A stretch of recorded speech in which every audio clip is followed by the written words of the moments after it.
if it has gone bad? Well, thank you so much for allowing me to share the knowledge that I have with you. I am sure you are going to put it into practice. It's been Home Tips with Mira.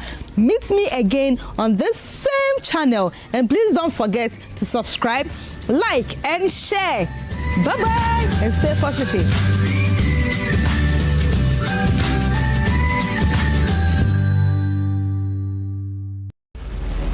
I am Anas Sabit on the principal streets of Tichiman, and this is Joy News. Independent, fearless, and credible.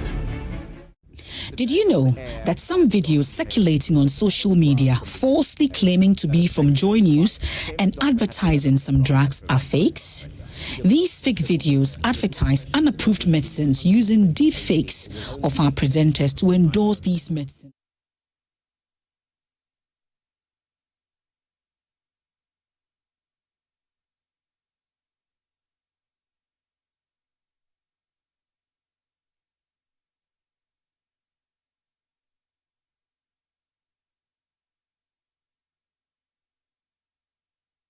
Did you know that some videos circulating on social media falsely claiming to be from Joy News and advertising some drugs are fakes? These fake videos advertise unapproved medicines using deep fakes of our presenters to endorse these medicines. Here's one example. Blood pressure exceeds 120/80, internal organs are affected, and a stroke occurs. A famous doctor has developed a drug that prevents high blood pressure. You can learn to spot these fake videos. Here's how. The first sign. Notice how the lips of the anchor do not exactly match the words being spoken. Also, pay attention to the Joy News logo in the bottom left corner. With a real Joy News logo, the globe rotates. If you spot a static logo, it is an indication the video you're watching is fake. Doctored videos often have slight inconsistencies. It could be in the audio quality, visual glitches, or even lighting. Listen to this audio carefully. Johnson Haynes will talk about a drug from the USA. You will notice that this is computer generated and lacks the natural pauses and rhythms of a human voice. You will notice something irregular at the edge of the head and the background. It is because the image has most likely been superimposed on that background. Another indication that this video is fake. Finally, always check who is posting the video. In this instance, the post is from a group calling itself Citizens for a Healthy Nation. When you click on the link, it tells you they are into advertising and marketing based in South Africa. This should tell you it is not from Joy News. In another instance, the post is by an individual who describes himself as Paisano. But again, the page is labeled as advertising and marketing with a number that is reported to originate from the Dominican Republic and an 809 area code that has been associated with scams in the past. This is another indication the video is fake and not from Joy News. Now that is how you spot the fake. So if something feels off, it probably is. Trust your instincts and double check before sharing or acting on any information. Or better still, you can report to the police or the FDA or come to our offices at Joy News to verify any advertisement. I am Inathalia Kwanzaa in Takrade, and this is Joy News. Independent, fearless, credible.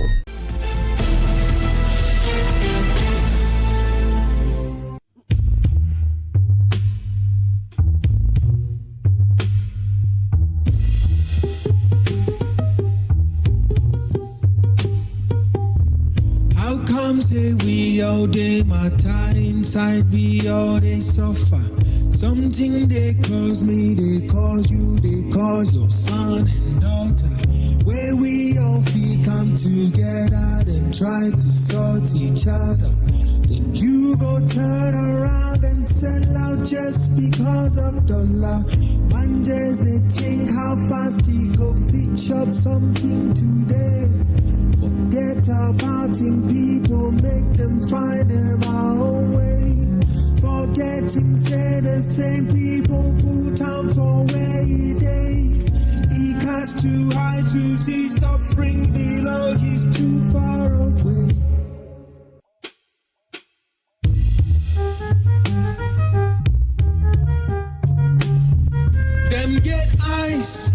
but them know they see. Them get hot, but them know they feel. Some too they get mind, but them know they think. That be why we all day inside a boat where we they sink. I say them get eyes, but them know they see. Them get hot, but them know they feel. Some too they get mind, but them know they think. That be why we all day inside a boat where we they sink. Myopia, they know they see nothing. Ice cold heart, they know they feel nothing. Bad minds, all they know they think about you. That be why we all day inside the boats where we they sink. I say.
Hello, good morning and welcome to the Tuesday edition of the AM show. First, we'll bring you the latest news to update you from everything, or update you with everything around from Ghana and around the world. Now, on News Review today, we turn our attention to the Tema Oil Refinery. After years of debt, shutdown and failed revival efforts, Ghana's only state-owned refinery appears to be finding its feet again, with operations resuming after nearly a decade of inactivity. Now the question is Toll finally on the path to recovery? And what is driving the latest turnaround? We'll get into that. Also, the fate of Ghana's anti-LGBTQ plus bill remains quite uncertain despite being passed by Parliament. Now the legislation is still far from becoming law. And recent comments from both the President and the Speaker of Parliament have reignited debate over its future, with critics accusing government of sending mixed signals. Is there a clear path forward of the bill, or is just destined to perish? We'll try and find some answers to that one as well. And again, the President John Mahama has accused South African authorities of not doing enough to stem renewed xenophobic attacks against foreign nationals, including Ghanaians, as concerns mount over the safety of African migrants living in South Africa. We'll ask whether authorities are doing enough to protect lives and restore confidence. And of course, joining us for all of these discussions this morning is Dr. Bernard Tutu Bwahene. He lectures political marketing at the University of Education at Winneba. Kojo is Executive Director of AINSTEB and member of the NPP Communications team.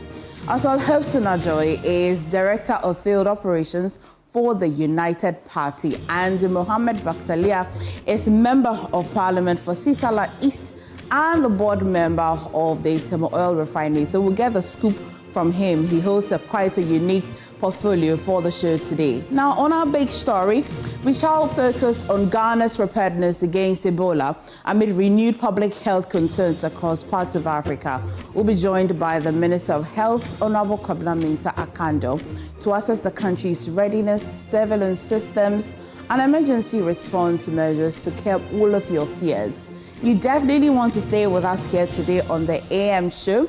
It's already started. It continues. My name is Emefa Akosua Adeti. Leah Hunter Pele will definitely join me a little later. Please stay.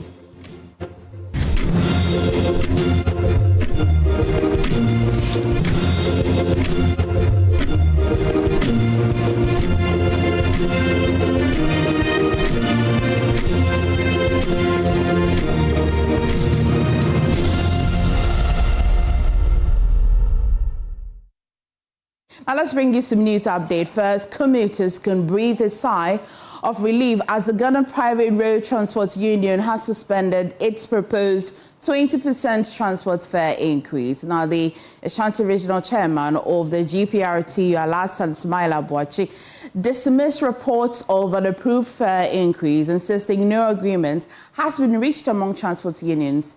The Transport Ministry and the Ghana Road Transport Coordinating Council on Humanitarian has more. Alhaji Ismail Abuachi Mohammed's comments come as a joint press release signed by some transport union officials announced a hike in transport fares beginning Tuesday, June 2, 2026. And this is information say on the second GPRTU ye to lori femu obi obetibia omongu GPRTU ye to lori femu TV station ye to lori femu radio station. We have also heard of the alleged lorry fare increment orchestrated by GPRTU. Disregard this fare hike. No such increment will take place. Once I haven't received such a letter, it means there is no such increment in lorry fares. Until I receive a letter signed by the General Secretary announcing the increment, I won't allow the increment in the Ashanti region. This approach ensures that all stakeholders are informed and prepared for any changes. General Secretary GPRTU who was sign lorry fare yentumu wachina wa de emra be sha onsema tu bia no otosom yetima emra adu. Alhaji Boachi says GPRTU will deploy uniform and ununiformed personnel to strictly monitor lorry terminals that go against the directive. May the enkrabe call all station masters. All station masters will be alerted against any such increment. Both uniform and non-uniform guards will be deployed to monitor the conduct of drivers. Any member of GPRTU who goes against the directive will be arrested and punished accordingly. I will also entreat the general public to report any driver. From Kumasi, for Joy News, Ohime Interior reporting.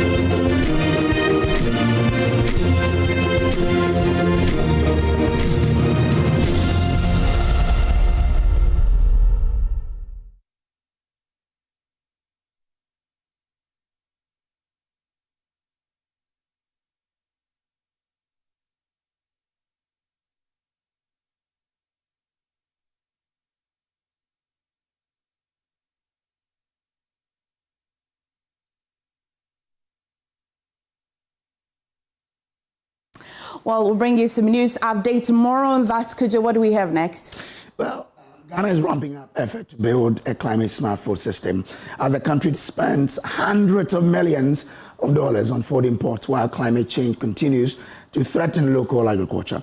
The initiative aims to boost food security, support farmers, and improve public health. We have more in the following report.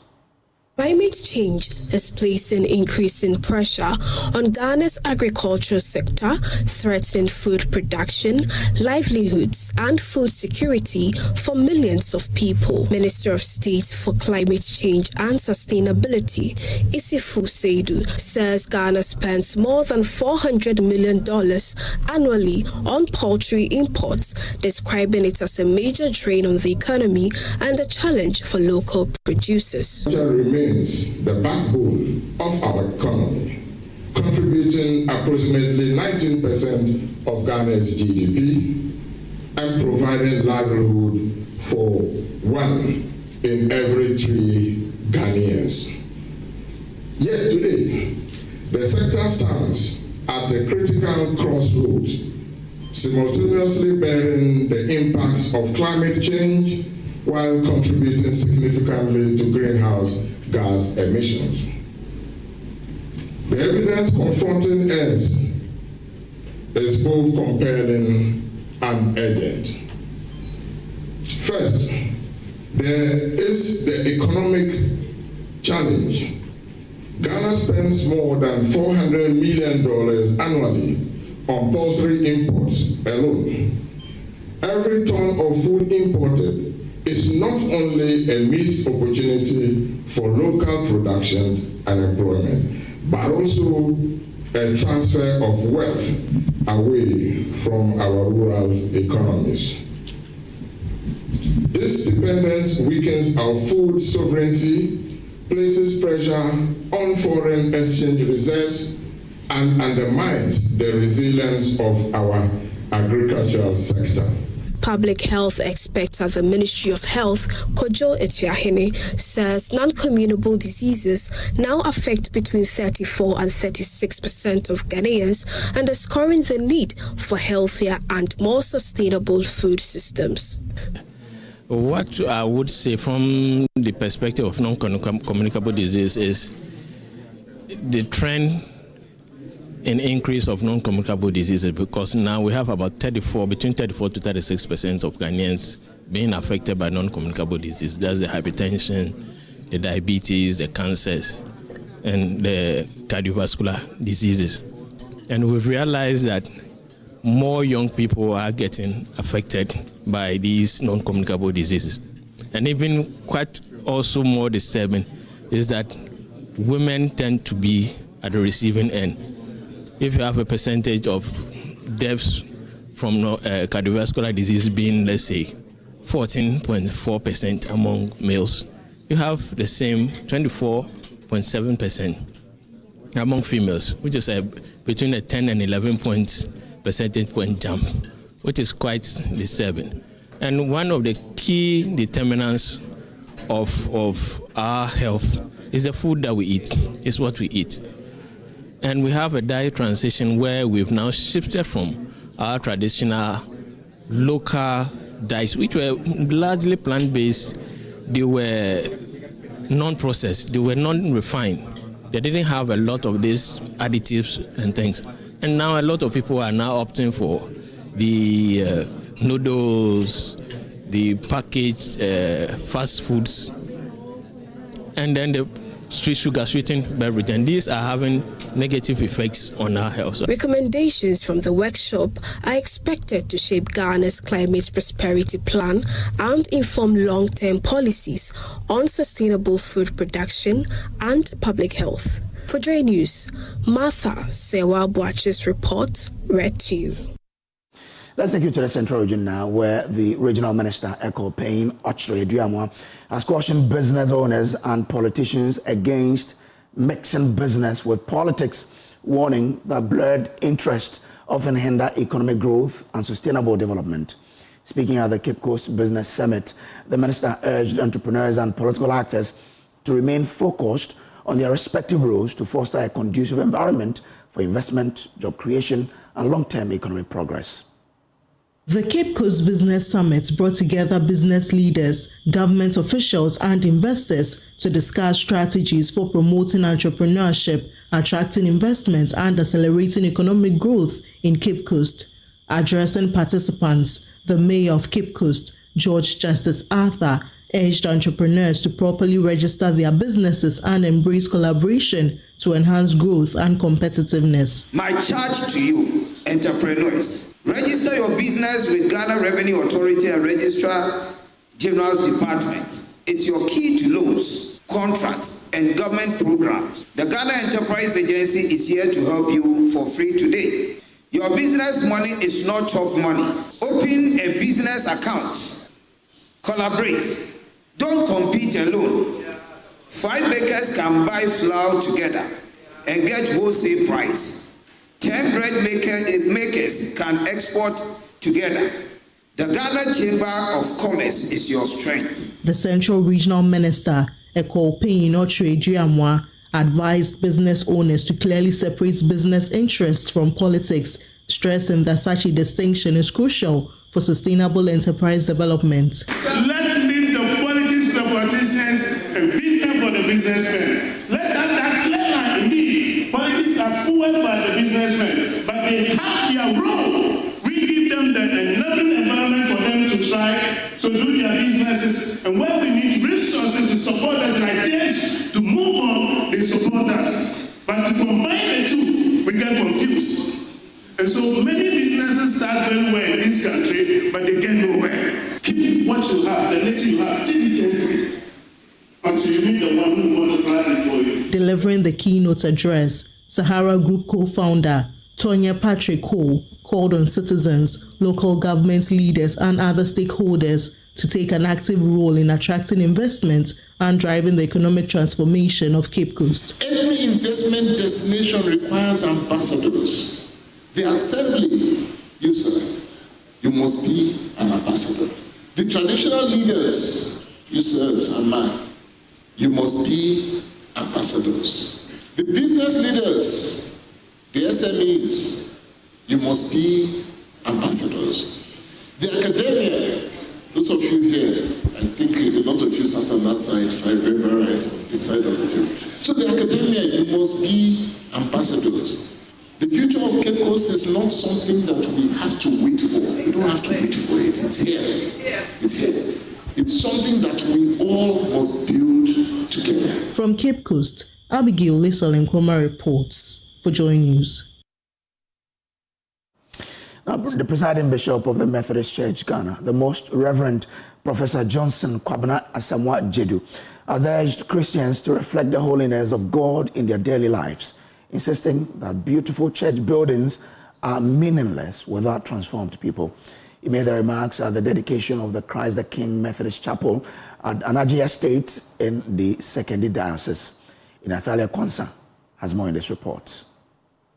The newly dedicated Christ the King Methodist Chapel at Anaji Estate now stands as one of the prominent worship centers within the Sekendi Diocese of the Methodist Church, Ghana. But beyond the beauty of the edifice, church leaders say the true focus must be on building moral, upright Christians capable of transforming society. At the dedication service, the presiding bishop of the Methodist Church, Ghana, the Most Reverend Professor Johnson Kwabena Asamoah Gyedu, reminded worshippers that the true temple of God is not the physical structure, but the people themselves. Physical buildings are good, but the real temple of the Spirit are the people who worship in the place. And all the people who worship here are also citizens of our country.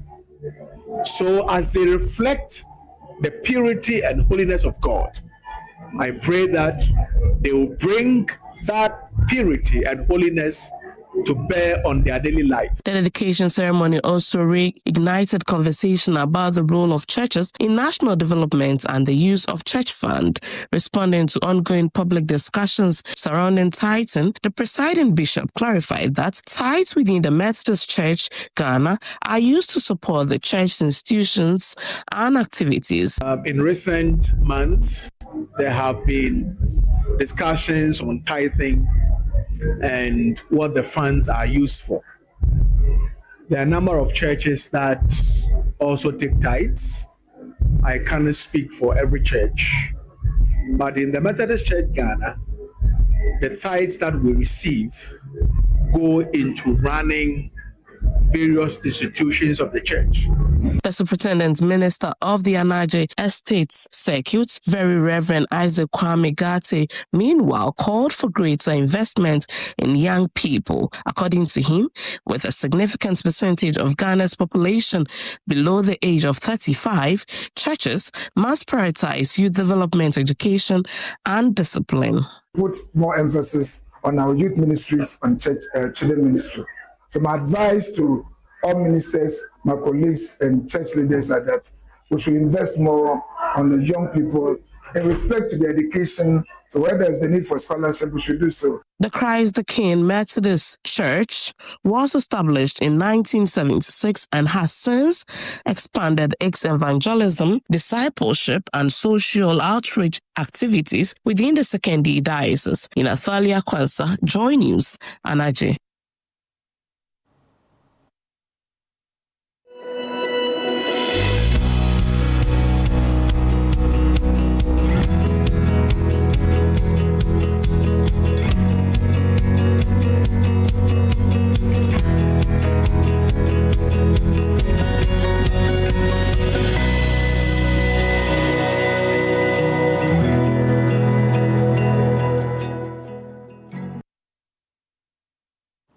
Let's do business now. And the Chief Executive of the Ghana Chamber of Bulk Oil Distributors, Dr. Patrick Kweku-Ofori, says the inability of some oil marketing companies to immediately adjust pump prices stems from the clearance of old stock already purchased at previous rates. Speaking to Joy Business, Dr. Ofori explained that the practice reflects industry-wide commitments to transparency and fairness aimed at cushioning consumers from abrupt price changes. Then, as you may have noticed that in the morning, some oil marketing companies still stuck with their previous window prices. That was an indication of old stocks that they still have in their system that they needed to sell at that price before moving on to the product that they've locked in today or the midnight loading that happened. Assuming I had more product from the previous window that I've not been able to dispose them of, it's obvious that I'll pass that gains on to the consumers. And like we keep on reiterating, that shows how fair and transparent the market within the downstream petroleum sector is. Now, some transport consultants are urging government and driver unions to adopt a standard formula for adjusting transport fares, arguing that ad hoc increases hurt passengers and create uncertainty in the sector. The call comes as fuel prices continue to fluctuate, with petrol and LPG going up while diesel declines slightly. Cecil Ebo-Gabra is a transport consultant. Let's have a very simple formula, and that as soon as there's any fuel increase, right, the formula must be used, and that will adjust transport fares in this country. And no one will come up to say, look, due to situation and so on, so today, let's do it 20% as we see it, right? If we do not have any formula, this will go ahead and go on and on forever. I've said this several times that this must be done. We all understand crisis that we are going through in this world, right? As every little boy, little girl will say, it is because of the current situation between the U.S., Israel, as well as the Iran. Therefore, we knew that this will affect us whether we like it or not. It's affected everywhere, every country. And as such, I'll say that in Ghana, we are doing very well. Well, the pain is there, but then the cost of transport is something that you cannot run away from because it is run by individuals. If you look at the transport system is carried on by private companies, okay? Well, and that's it for Business Update, and that's how we wrap up the AM News. Up next is sports. Do stay on.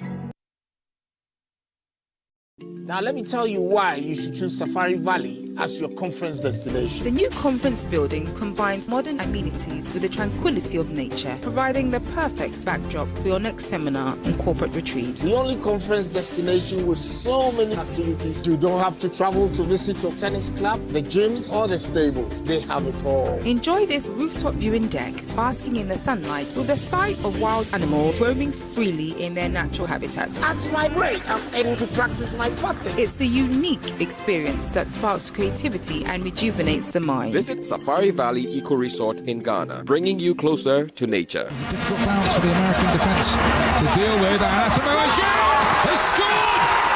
A wonderful volley! The stadium is live! The fans are roaring and the excitement has officially kicked off.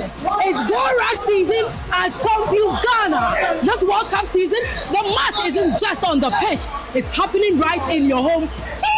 Build your home stadium with world-class cinematic TVs, powerful sound bars, and home theaters, high-power speakers, laptops, tablets, and projectors for the ultimate streaming. Ghana is delivering unbeatable deals, not just discount, but a chance to win 100-inch 4K smart TVs, mobile phones, laptops, and many more. Just purchase items 1,000 Ghana cedis and above, and automatically enter the raffle draw. Shop online at CompuGhana.com. Call on 0302-752020. Go Rush season, the ultimate football experience, only at CompuGhana. Welcome to Sulas Enterprise, the shop that deals in industrial machinery such as generators, rice millers, water pumps, compressors, and mowers. From the smallest to the largest capacity, at Sulas Enterprise, we give you nothing but the best from the best brands such as Honda and Perkins. When it comes to our generators, we also sell mowers coming from brands like Honda, Briggs and Straton, and Oleuma. And when it comes to our water pumps, we offer you brands like Lily, and Pedrolo water pumps. We also sell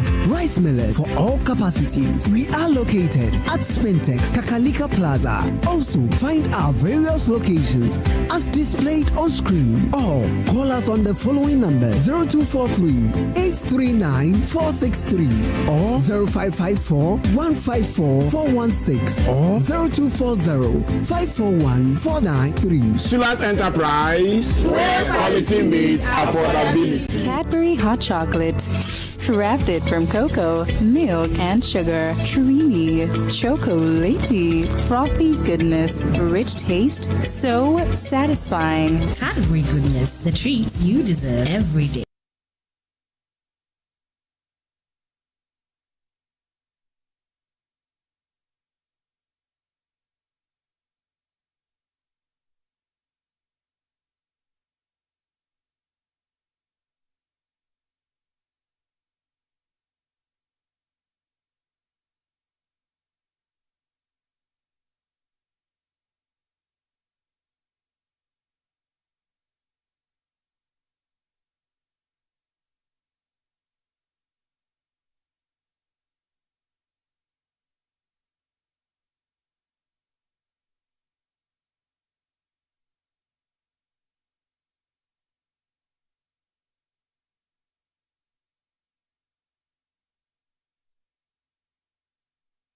You can stay informed, stay connected, and stay ahead.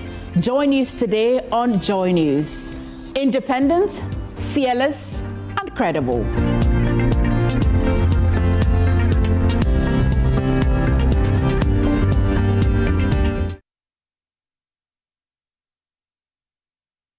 This house was once somebody's dream. A 3-bedroom home filled with family, laughter, kids playing around. But today, it's akin to an eco park. Weeds, plants, snakes. It's all falling apart. Join me on a journey to put this house in good shape.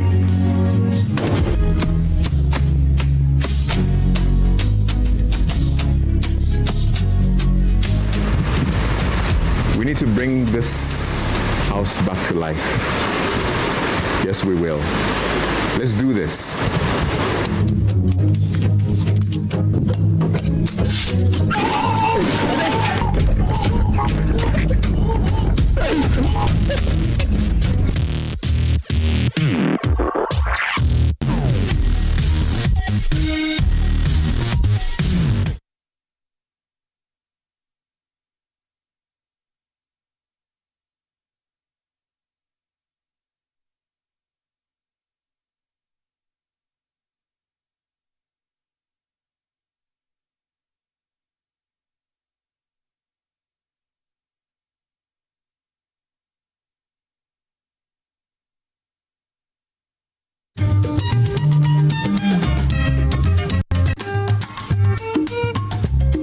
We were living in one of the pavilion behind. Later that we had this new building. Then we now moved to the new building. You did a lot. They have come here and asked us, and they have continued our 6-unit classroom building. A lot has changed. After documentary, we had 60 tables and chairs, then a 10-bedroom teacher accommodation. We have never been fair to these young children. The children are suffering. We applied for school feeding, which will have also helped to increase the enrollment. The impact has been great in terms of enhancing duty bearer responsiveness, in terms of responding to the infrastructure needs, in terms of teacher availability. We are seeing that there's progress.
Time for sports on the AM show. My name is Haruna Mubarak, and we are 9 days away from the FIFA World Cup, and the Ghana Football Association has finally announced the final 26-man squad for the global showpiece.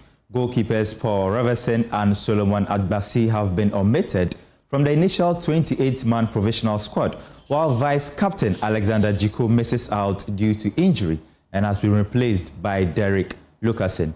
Hearts of Oak goalkeeper Benjamin Asare is the only home-based player in the squad. We can check out the full squad at the moment. Obviously, the goalkeepers, 3 goalkeepers, Benjamin Asare, who is the only home-based player in the squad, Lawrence Atizigi, and Joseph Annan completing the goalkeeping department. In defense, we've got Baba Rahman as the left back, Gideon Mensah also competing for that same spot, Marvin Senaya and Ali Dusedu as the right backs for the Black Stars at the World Cup. Abdul Momin, Jerome Opoku, Jonas Adeti, Kojo Opompepra, and Derek Lucasen are the centre backs for the Black Stars at the World Cup. And of course, in midfield, we've got Elisha Owusu, Thomas Partey, Kwesi Sibo, Augustine Boache, Kalabi Renchi, Abdul Fattah Isahaku, Kamaldeen Sulemana completing the midfield department. And up front, we've got the man who plies his trade in Saudi Arabia, Christopher Bonsuba, and Suniyama, who has played 32 minutes this season, having recovered from an ACL injury, who plays for Lyon as well. He is in the squad. Antoine Semenyon, the star boy for Manchester City. Brandon Thomas, who also plays for Coventry Town, having helped them to secure promotion. Coventry City, having helped them to secure promotion to the English Premier League, playing for Frank Lampard. He's also in the team. And we've got Prince Kobina Owusu, Inaki Williams, and captain of the side, Jordan Ayew, completing the 26-man squad.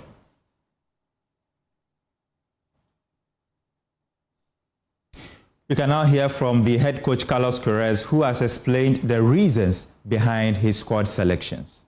Well, it was a long long process, intensive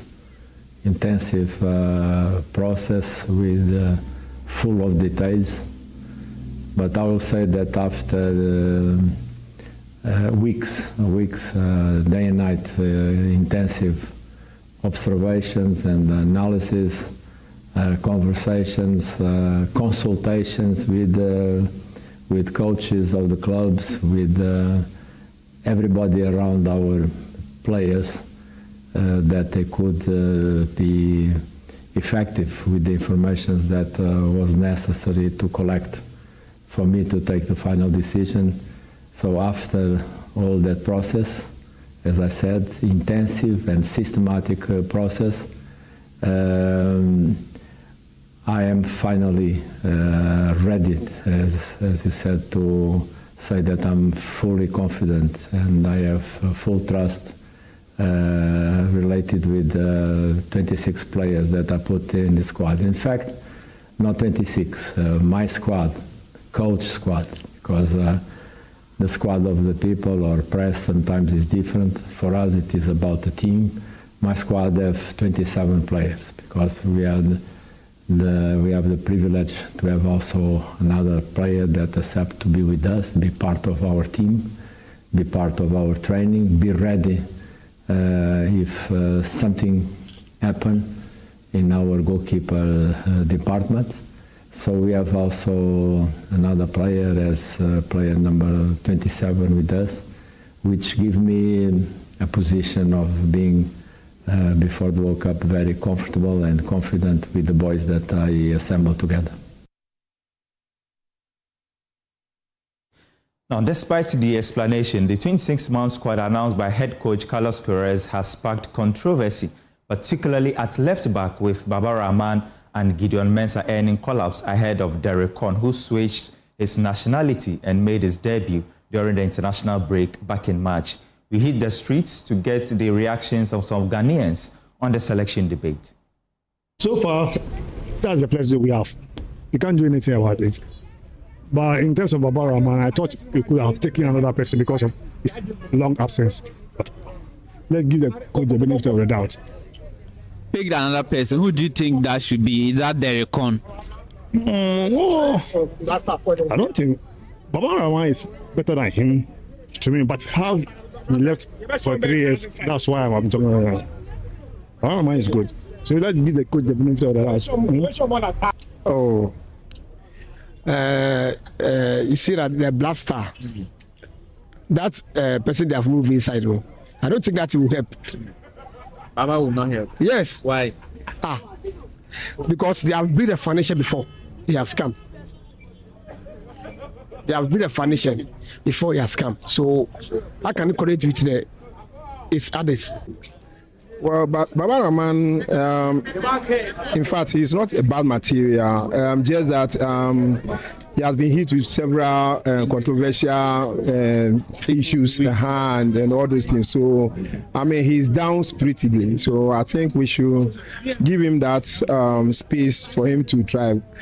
Just that after a long while, for him to come back, and then we know all the links that sometimes people can attribute to his coming back. So it foils some kind of some rumors, speculation, all those things. But other than that, I wouldn't have any issue to talk about. Just that we've not been seeing him, or we've not seen him for several years now. Yeah, still no active. Yeah, no, okay, good. Yeah, you soon. Only so with perform best. Yeah, fine. Good. Oh, on TV, okay. So I then or Abuchi or Bo. So I say, that guy, he's an experienced player. He goes there some before. But the performance, as for Ghana, one we not get from that guy, as we can see. So to me, it's not good for me. Oh, what I think about is Baba Rahman is very good to appointed to become inside the team. So when he's among, it's very good to play the ball. Well, for the past for a long distance, we don't know how the performance of him. So first is praying, but then I stop praying the bastard. So we don't know how he can do better.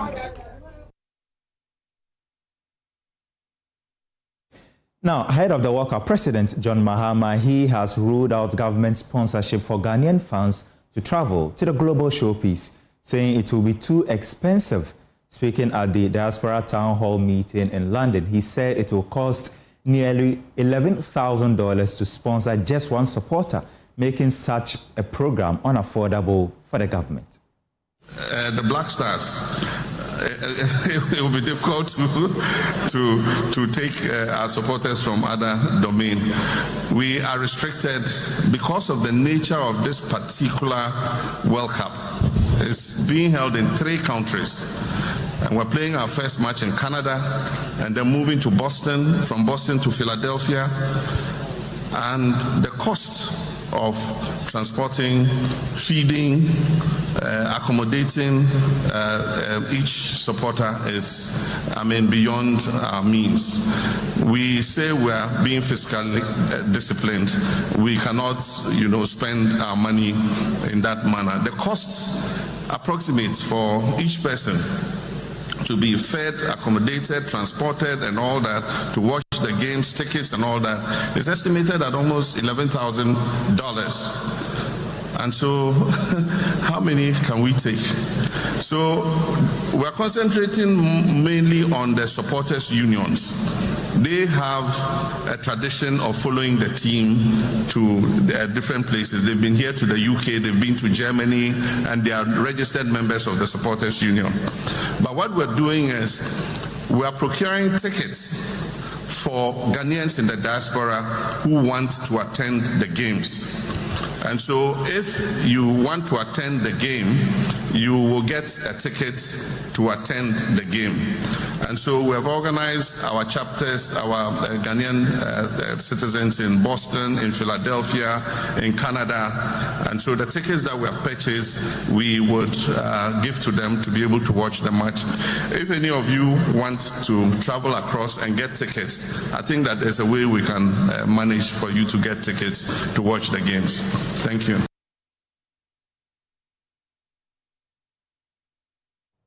The Black Stars face Wales later today in a pre-World Cup friendly as they aim to end their losing run. The team has not won a match in 4 consecutive games since securing qualification for the World Cup back in November 2025. Now, the captain of the side, Jordan Ayew, he is confident that the losing streak will end tonight. Yeah, we know we've lost 4 games, but we need to look at the performances. Some we didn't perform well, some we did well, and I always remember the Germany game as an encouraging performance. Austria, for me, it was not a 5-1 game, but sometimes it's the game. So listen, the FA have made a decision and they've gone into another route, and they've brought in a wonderful manager with a lot of experience and is helping us, and we're seeing the difference for the past couple of days now, couple of weeks. So listen, the past is the past, there's a new chapter, and we just need to focus on what's ahead of us, and obviously tomorrow is the first step. And I know Ghanaians, I know the country the way we are, because I'm Ghanaian, and we take things a bit too personal, but I think we just need to all be patient and be relaxed and be positive about the squad, about the team, and about the manager as well. So we as players, but just focus on what is ahead of us, and tomorrow is the first step. But listen, we'll see what happens tomorrow. We're going in to perform well, to get a result, and to start building from there. And, definitely we'll be ready for Panama.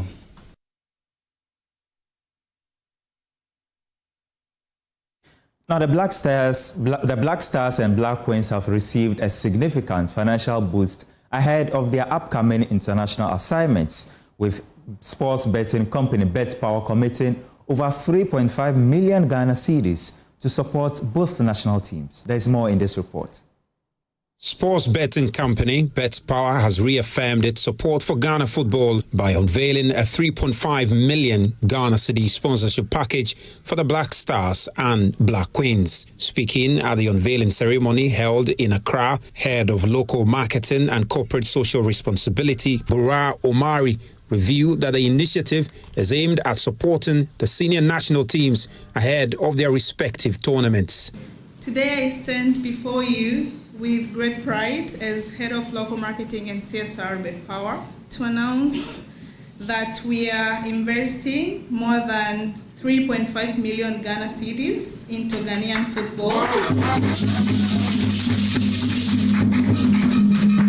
to support the Black Stars and Black Queens. This support will directly aid the Black Stars FIFA World Cup qualification campaign and the Black Queens preparation for the Women Africa Cup of Nations.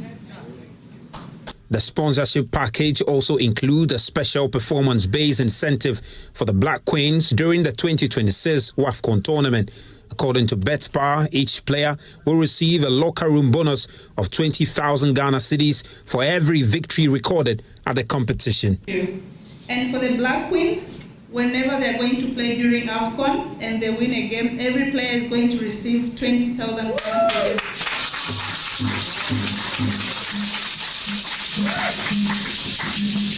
We are excited and very committed to support this, and we wish Black Stars and Black Queens all the best. On their part, the Ghana Football Association welcomed the partnership, emphasizing that it will not only strengthen preparations but also enhance player motivation as both teams seek success on the continental and global stage.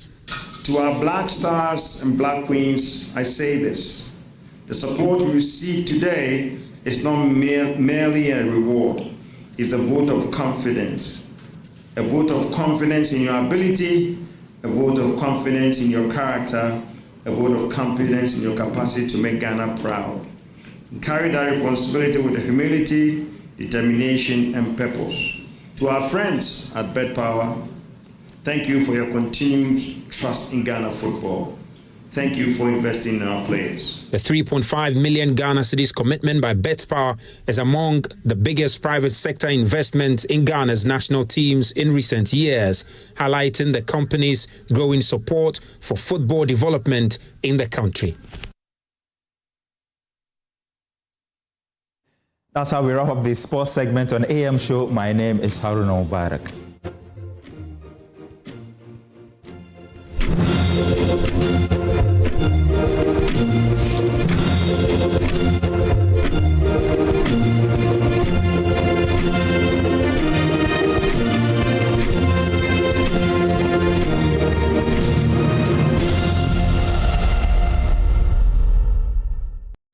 Another week is here on the greatest of all time show. My name is Giovanni Clip, and tonight we're bringing you talent. Contestant number one, let's bring Baby Girl. Let's bring. You did it for you. Cut. Oh, there is a leakage. Where's the plumber? For quality and durability, insist on Syntex pipes. If you want quality, this be where you belong. Strong, tough, and reliable. Your perfect match to your trusted Syntex pipe. Syntex pipe, it dey carry water, no wahala. Syntex pipe, it dey make water dey flow.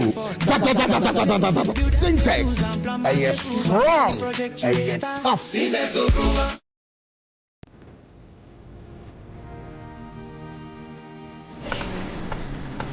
Through every stage of life, let's go. Some things simply stay with us. The spirit of never giving up.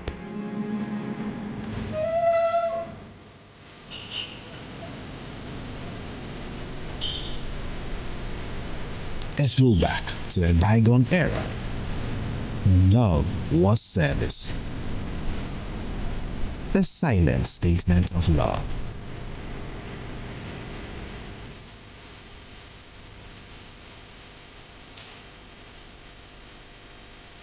A thoughtful gesture that deepens bonds, balancing work and life.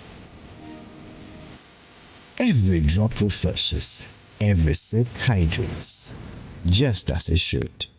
I am awake, one for life.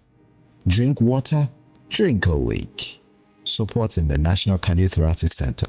This advert. Now let me tell you why you should choose Safari Valley as your conference destination. The new conference building combines modern amenities with the tranquility of nature, providing the perfect backdrop for your next seminar and corporate retreat. The only conference destination with so many activities. You don't have to travel to visit your tennis club, the gym, or the stables. They have it all. Enjoy this rooftop viewing deck, basking in the sunlight with the sight of wild animals roaming freely in their natural habitat. At my break, I'm heading to practice my putting. It's a unique experience that sparks creativity and rejuvenates the mind. Visit Safari Valley Eco Resort in Ghana, bringing you closer to nature.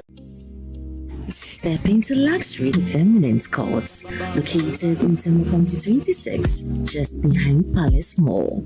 Eminence Courts offers you the perfect opportunity to start the new year in a dream home. Invest and rent fully furnished studio apartments starting from $35,000 and 1 to 4 bedroom homes with payment plans tailored to your preference.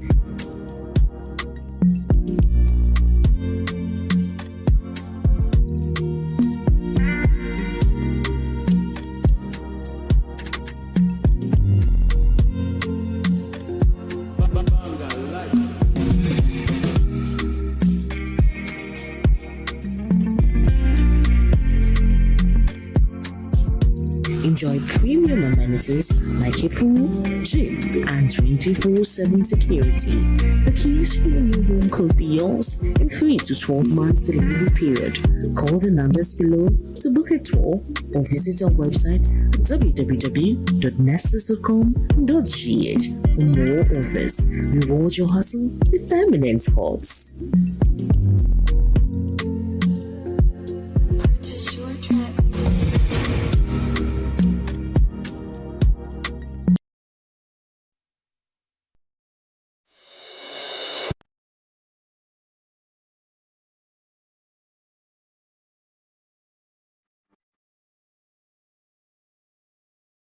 When news breaks, there's no pause button.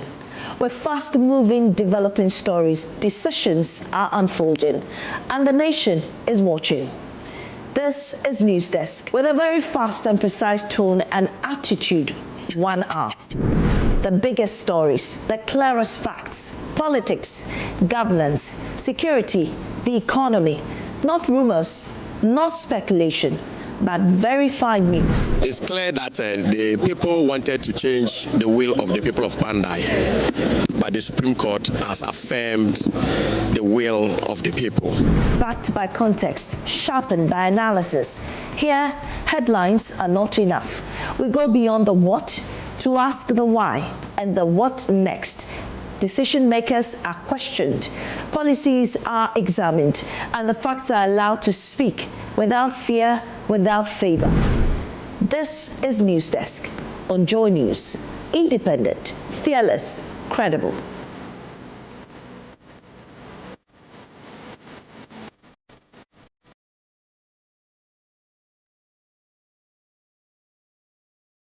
This house was once somebody's dream. A 3-bedroom home filled with family, laughter, kids playing around. But today, it's akin to an eco park. Weeds, plants, snakes. It's all falling apart. Join me on a journey to put this house in good shape.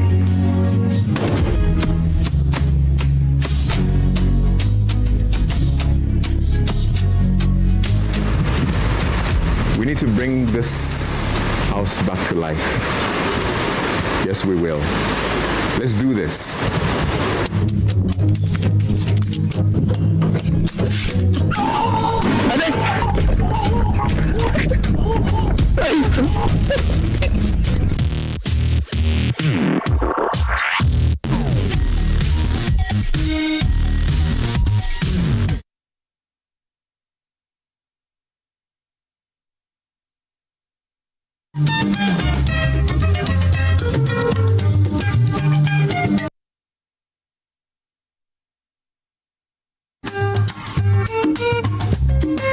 living in one of the pavilion behind.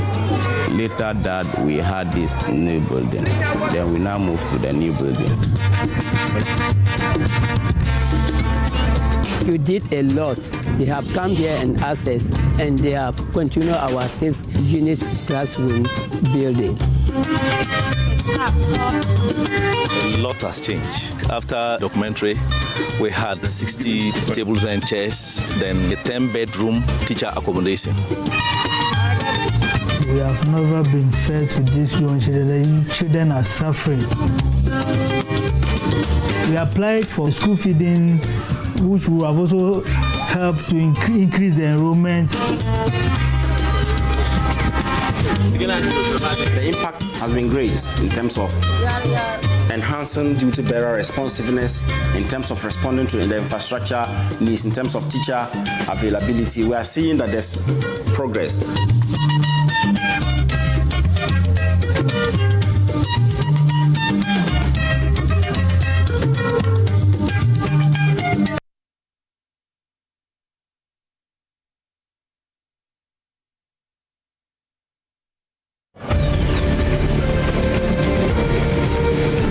PM Express, power is confronted, claims are tested, and accountability is not optional. The first 2 months in office between January, February, and March, we had already brought down this rate, and then we have sustained it since. Politics, business, the economy, social justice. If it affects your life, it will be examined. If it shapes your future, it will be interrogated. You ever sitting there today, you see me sweating, I'm answering your question, you in the comfort of your chair, putting all these questions to me. That is why you would not have the responsibility of bringing about this document. No safe spaces for evasion, no comfort in half-truths, just facts, pressure, and the courage to stay with the question until the answer comes. Your word says, my words were, those on Compact Plus, you pay $570 and you get more channels. Evans, that moves you. This is the speech. To the speech I read yesterday is what I'm holding here. You didn't read the speech. You didn't write it. I wrote it and I read it. Because democracy demands scrutiny and the public deserves clarity. When the day's noise fades and the nation needs understanding, there is PM Express on Joy News. Independent, fearless, credible.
All right, let's get onto the news review segment by discussing the matters arising.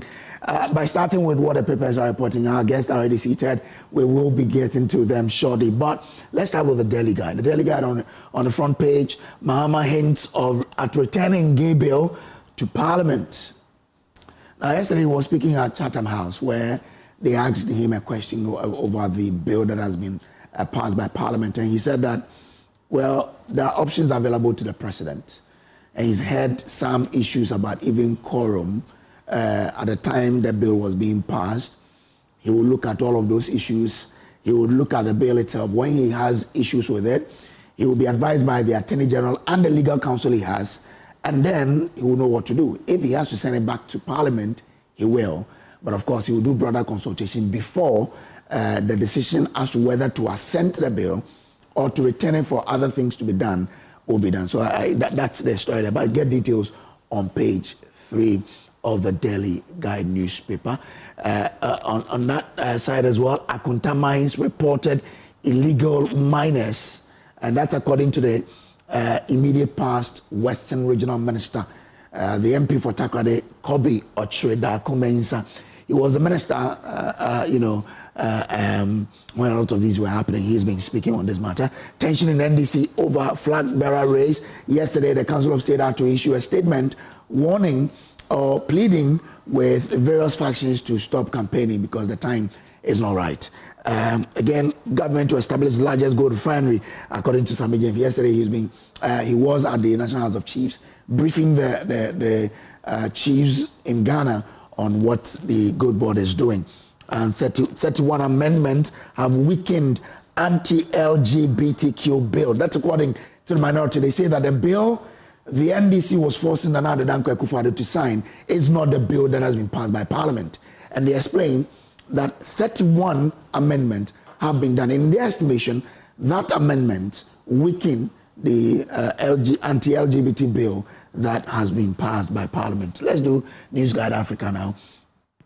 IGP petitioned over nukes, president's mass action threat against Goldfields, Ghana. Okay, all right. That story is there. Get details of that. And again, government-backed hybrid funding for mining reforms rejects risky 100% resource nationalization. Okay, let's do other papers. The overseer, new economy framework to shape 2027 budget at Forsen. This is a story that has been around for some time now, but the paper is giving you details of what the minister says. SIGA announces Tor's return to profit after 10 years, pushed 1.24 billion cedis profit before tax in 2025. And it comes with a picture of the CEO combat there. Let's see how this will go. And we have a board member of Tor as a panel here, so we'll speak to her this morning. Government to lay radical cocoa board reform bill in Parliament soon amid IMF demands for flexible farm gate pricing.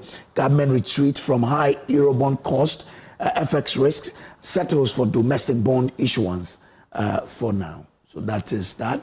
The New Republic, a styrofoam ban, EPA sacrifice $1.2 billion industry, 1,200 jobs, food packaging prices to rise. Well, but if you are protecting your health, you probably have to go with protection of the health against the money. But yeah, that details are there. You can read it for yourself.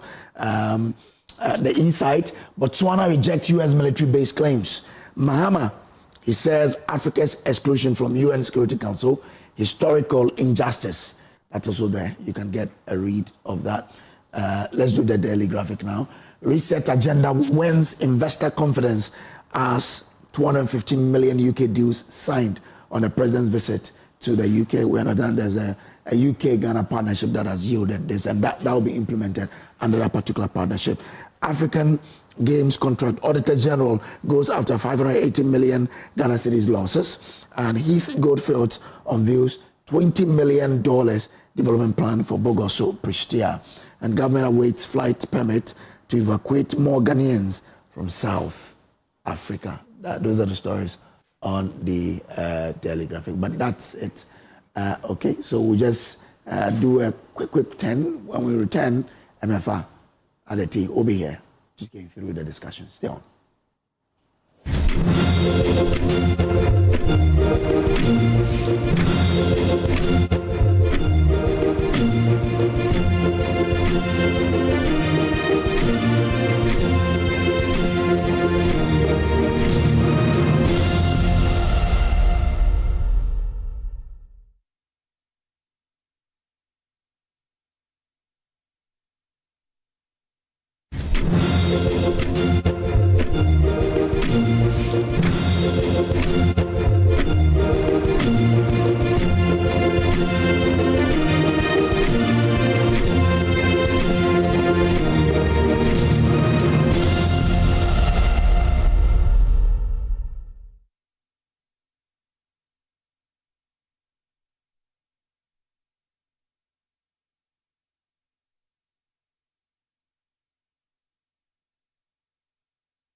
From farm to plate, do you really know what you're eating? Any glitch in the circuits of the food chain can change the price and size of what you eat.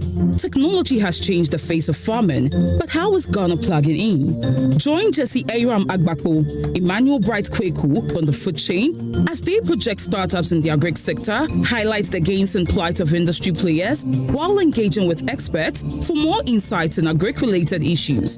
Food chain, everything agriculture and more, as during the Joy Business Report every Thursday at 1 p.m. on Joy FM and every Saturday at 6 p.m. on the Joy News channel, with a repeat on Tuesdays at 2:30 p.m.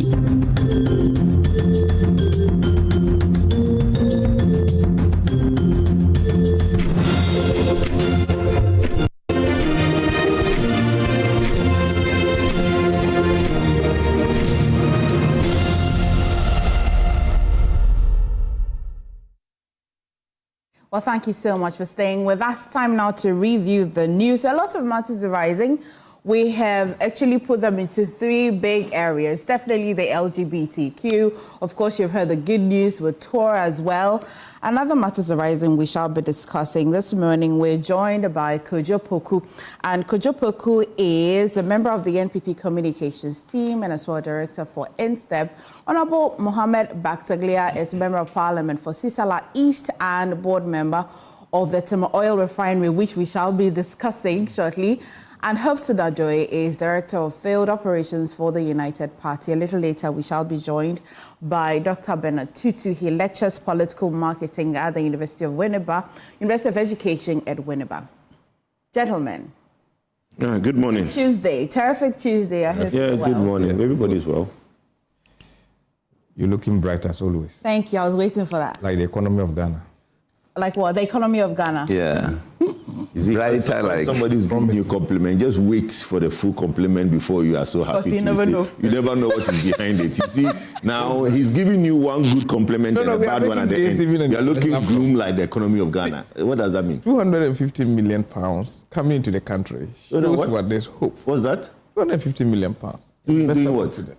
250 million pounds investor confidence when you are seizing people's company, you will not renew people's. Oh my God! You will not. No, but you see. Have we started a review? We have not. But when he now says that there is $250 million coming in, 250 million pounds. This certain agenda. These companies are worried about what is happening. The brightness of Ghana across the globe. That's what it is. Okay, let's start. Emefa, yes. Is it not a fact that the economy is brightening? I have to ask my view. We have indicators to check. Yes, we have. Dr. Baumia said, when you are in doubt, check what? The exchange rate. Okay. Are you getting it? So if you want to see that the economy is doing well or not well, you just check the exchange rate. The exchange rate, that is backsliding. Backsliding how? That is doing a Michael Jackson backslide. The exchange rate doing a Michael Jackson backslide. Okay. Is that what you want to now come on here? Let's have the verdict. How much did you buy Kenke? How much were you buying it before? They have the verdict. But those ones are there. But I'm just saying that if he wants to, my brother wants to talk about the exchange rate. Yes. But it's backsliding. We all know it's backsliding. How? But could you see the amount of dollar you used to buy something like about a year and a half ago? You see, now listen to this. You see, people keep confusing the two issues. And the reason I think that everybody should stay away from the dollar conversation is that when the dollar went to 10.4, when the dollar went to 12, when the dollar went to whatever amount, the people who are in Abusio Kain, everybody selling and doing all those things, did not reduce their prices. The prices, bro. But that's the second level. The conversation out there, we all buy. You know, let's not make it look like. So that one, whose fault? Oh, my brother. That is not accurate. No, whose fault? It's anybody's fault. But you see, the reality of that, we live in a country. One thing I have always said is that let's stop trying to tell people how they feel and how Ghana is. That's what you guys try to do every morning. No. Ghanaians, hold on. So Ghanaians in the country, Ghanaians in the country, we know because we are the ones living it. We go to the shops, we go to the markets, we go to all the spare parts to buy all the things. When dollar was 10.4, when dollar today at 12.3. It's not. It's not. It's not. It's 11.8. 11.8. But the point is that it has never. I can go to my bank app right now and tell me 11.8. The reality is okay, I'll have the dollar conversation again. A price of dollar is how much you can get it for. That is, see, people can sit and talk about how there's what ought to be and what it is. Yes, what it is. What a price of something is what you buy it for. But we've got to discuss what it ought to be. Yes. If people are doing what is unacceptable, we can discuss that. We live in a free. Emefa, if you want to get dollar now, call your bank. I want maybe 10,000. At least you start. He will tell you. This is the rate. They'll tell you what the rate is today. And it's not up to 12. It's not true. What I'm saying to you is that we live in a free market. People keep thinking that this is a capitalist this is a socialist or a communist country. It's not. Dollar. Unless there is a law that bans free movement of dollar within country. When I went to Ivory Coast, I'll give you an example. We went to the bank and we were trying to get dollar. They looked at us as if we were crazy, right? Because it's unheard of. In Ivory Coast, everything is safer. Kojo, I hear you. I'm with you on it. I'm saying that there's always a point where we agree that this is the rate of dollar at a particular point. Yes, but so my point. Also tries to we are not dealing with black market. The minute there is an alternative market, you see, like I said, that's what I was giving you the Ivory Coast situation.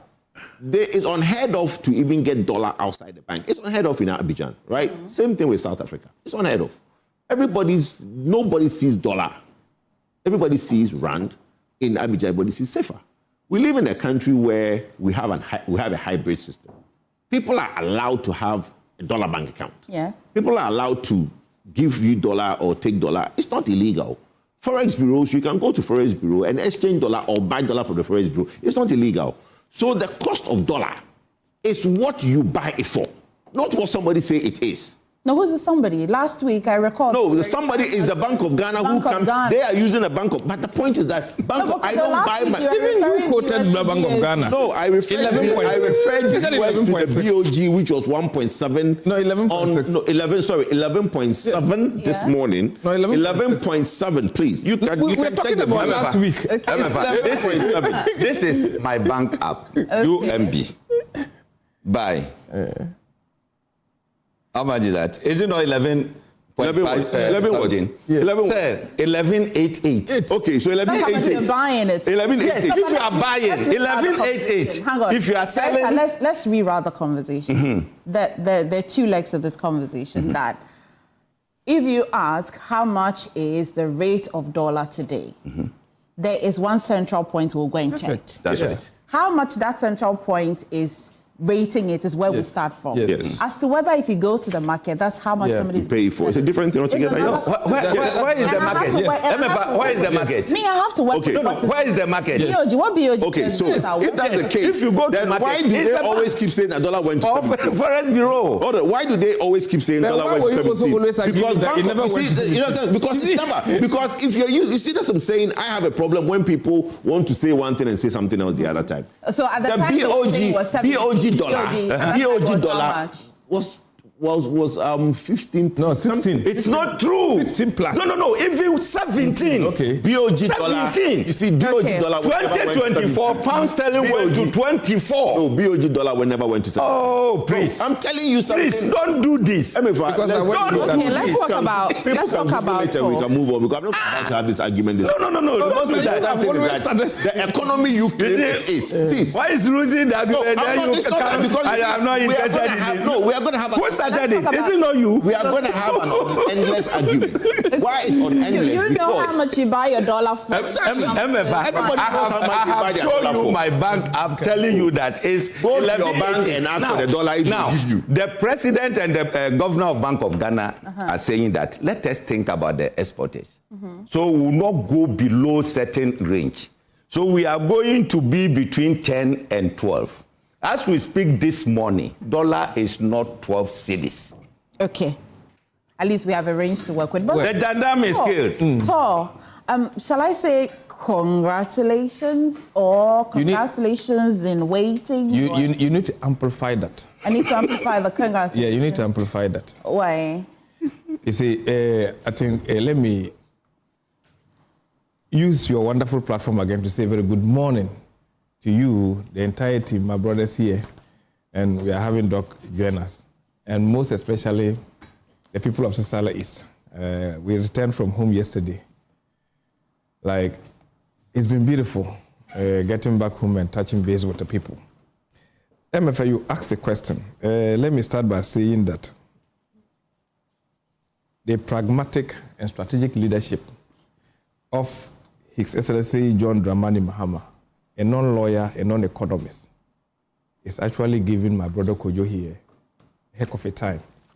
He's going to talk all his finance, all his economics, and all his experiences, yet the figures... How are you preempting this? Because there have been times that Kojo has praised something that... Oh, no. I have always seen Kojo has always taken a tangent. Tangent of what? We'll get there. No, of what? You said something. You've mentioned my name and you said something. In a more positive manner. Yes. Because I'm saying that the good governance being given to us is going to give you a heck of a time. It's going to give me? You. Okay. Yes, because all those things are pinching you and you have to go very strong to be able to make a point to Ghanaians.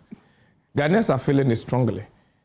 Emefa, what we have seen yesterday as per the report of SIGA, State Interest and Governance Authority, is nothing but a symptom or a clear example of what? We say strategic, public, excellent leadership led by a group. We have the board led by what? Honorable Billy Joe, which I'm a proud member of. The MD, a young combat, who is not just a lawyer of good standing and an excellent person, but also an industry player when it comes to issues regarding management of oil sector. Trust me, I haven't sat first in a board meeting reviewing the books of what has been handed over to Edmond Combat, Esquire. Leaves nothing but what? Disappointment. Most of the people who came there as board members felt that no, it was more like a punishment or you were not that well connected. But today the story is different. Why? Because we came as a board realizing that yes, the right decisions have been made by the president, making sure he put square pegs in square holes and round pegs in round holes. Get me straight.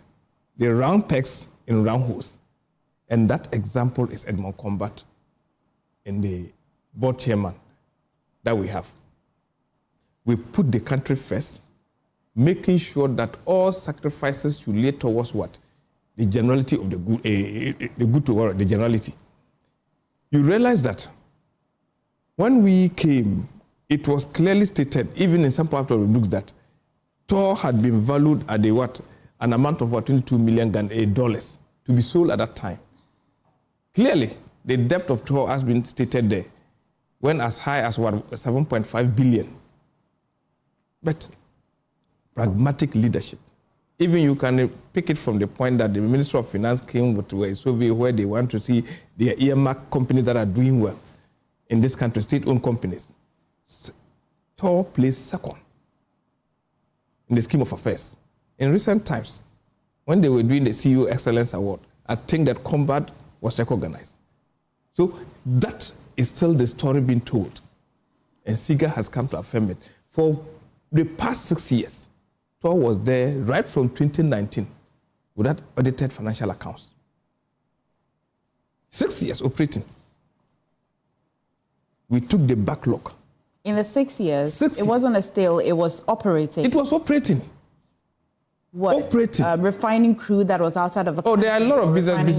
Besides just refining crude, Tor had associate businesses. Okay. We have even that throughput like Sonobi and Co. They have storage, the farm tank that they have to do storage and get. There are a lot of businesses. Yep. Tor is a shareholder in GPMX, Ghana Petroleum Mining Systems, 35% shareholding, and take major decisions. Yet, for 6 years operating, no audited reports.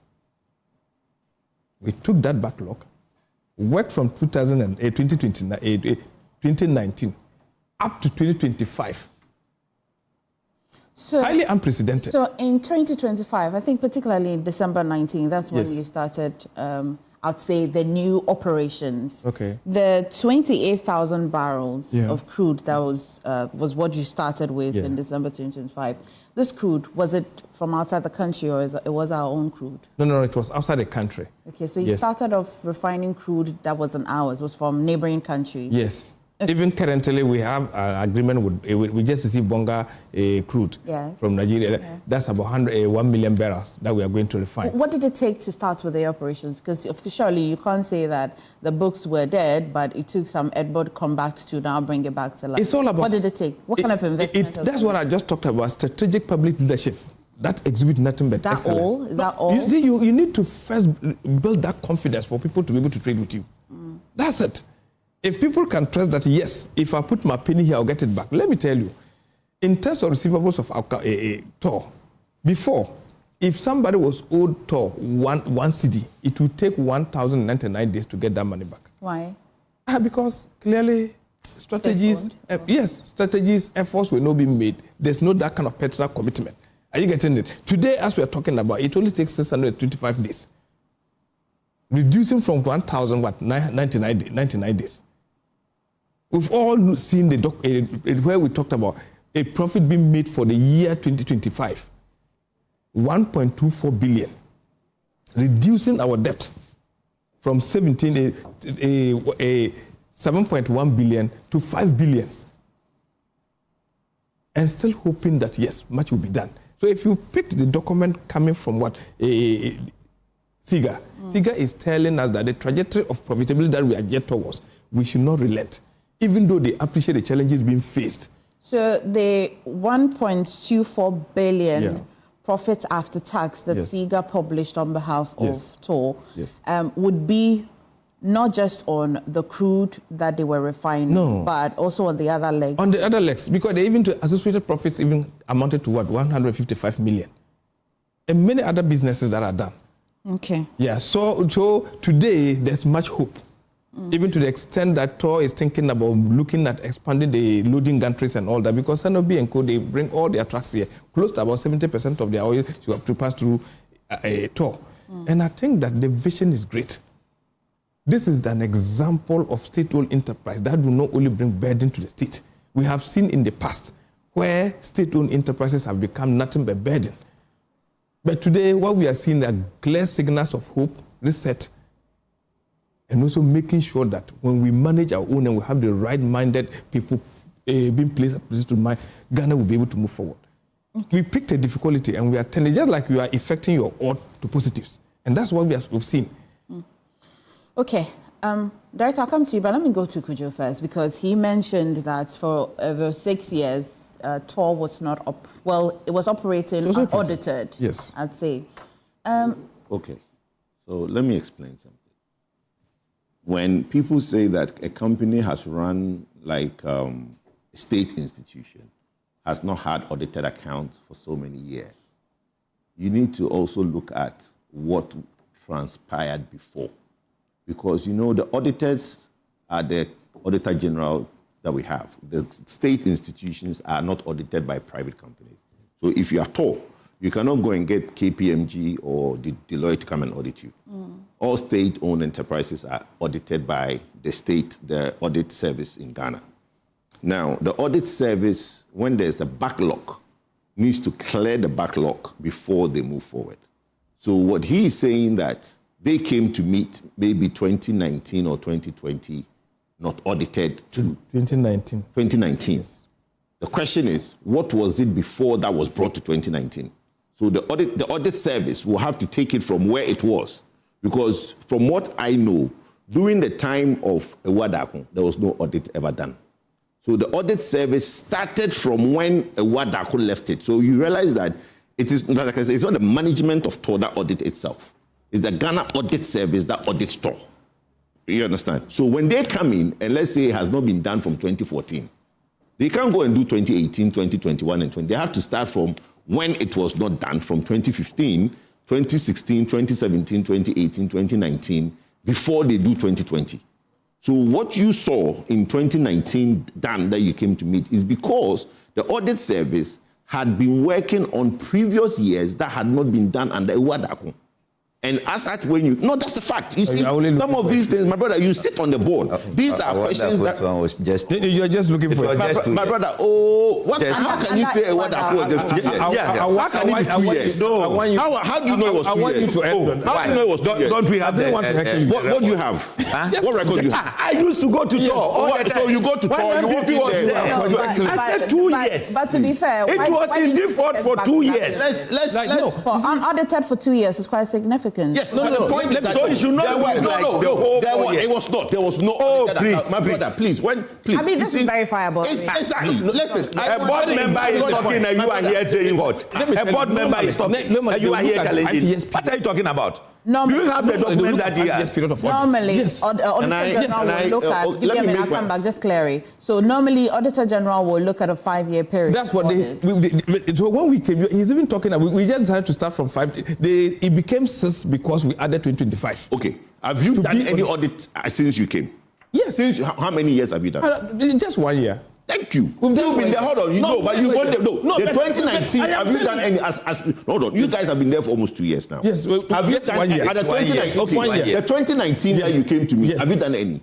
That's what we've done from 2019 to 2024. So you are saying that we'll finish with that. That's why we submitted. You are saying that the audit service have come in to do 2019 to 2024. Yes. All is done. All is done. When was that done? I said it was submitted. No, when was that done? Just 2019 to 2024. I said we even submitted the information to last month. Last month. What? That report. No, not report. The audited accounts. You see, bro, let's not confuse. It was done in 2025. Please. I don't know what. I will verify it. Yeah, this time we're here, I'll bring the entire report. Don't worry, I'll verify it. So you're standing on business and you're saying that there was a backlog already. There was no. He's only conjecturing on this route. Oh, my brother, we came on national television. Yes. You are saying that you came to me 2019. Yes. I'm saying, and you're saying that you've done the 5 years. You've done 6 years. 6 years.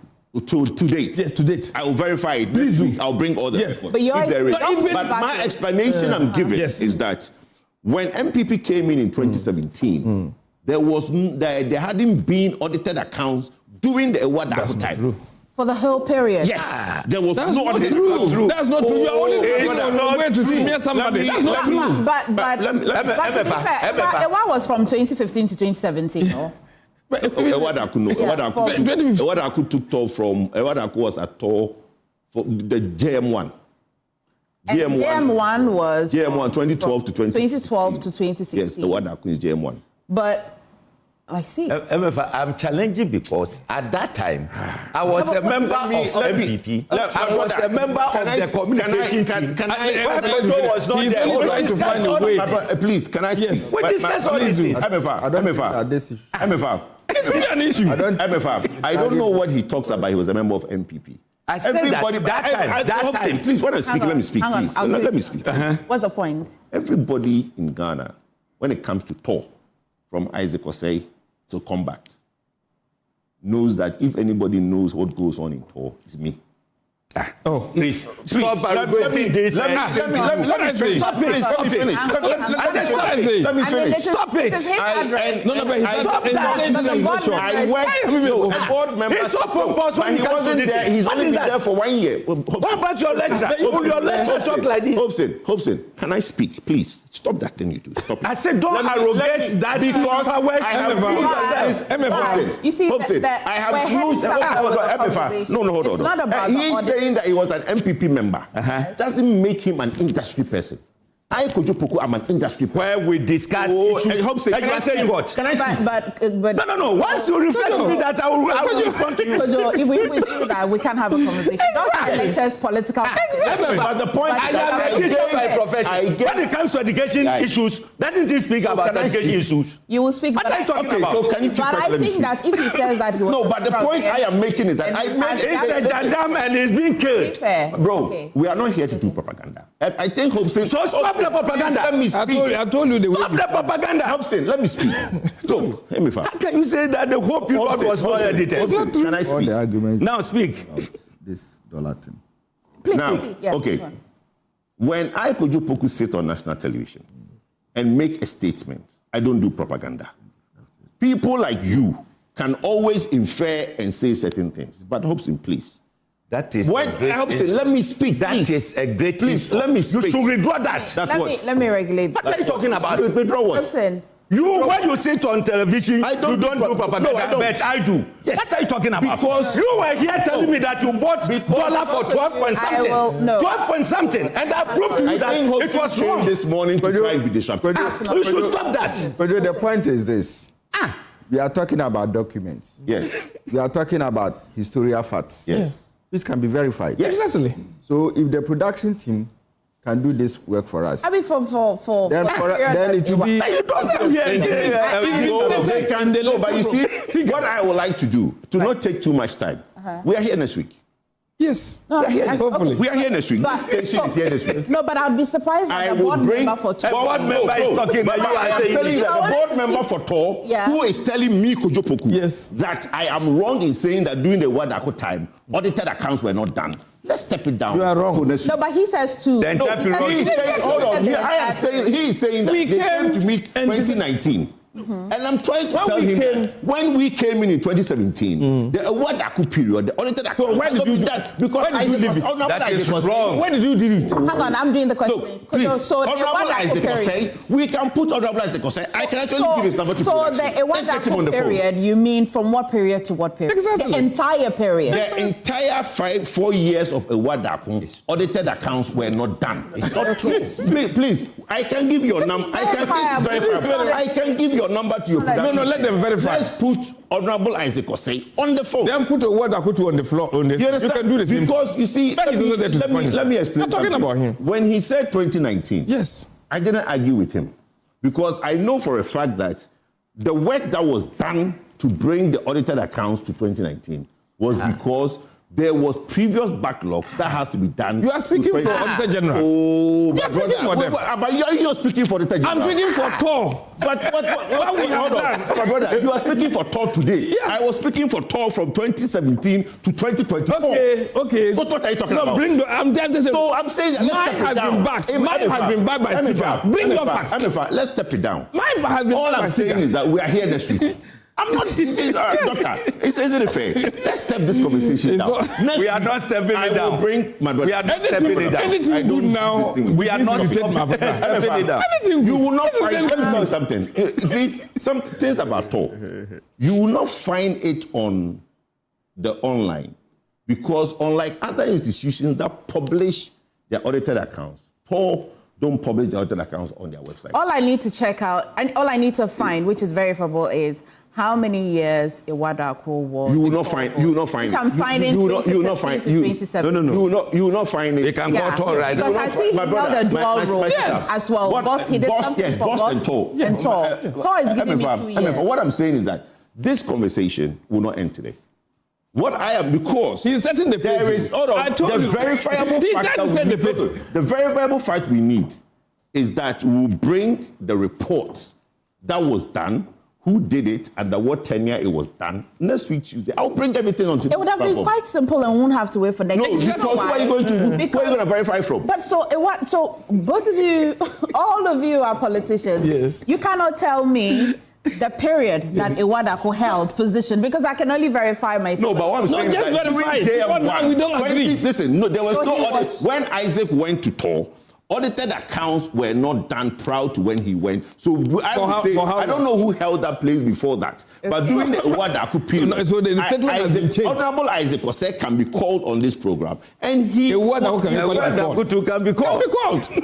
So why do we want to do that? So what I'm saying, there was a backlog. There was a backlog. And because of the backlog. That's how he's trying to water down the impact of what happened. You see, nobody is saying that. You see, today TOR is refining a certain amount of barrels. So that cannot be watered down. No, he's trying to water down. Let me tell you something. You see, when it comes to TOR, the NDC wants to use a certain level of hype to run TOR. No. We know the facts at all. What are the facts? Okay. Now, you've heard from time immemorial that they've been refining. Ask him. They say they've been refining since, last year? Right? How many barrels have they refined since last year? 600,000. Sorry? 600,000. From who? Where did you get that from? That's what I'm telling you. Where did you get it from? Look. Wow. Where did you get a 600,000 from?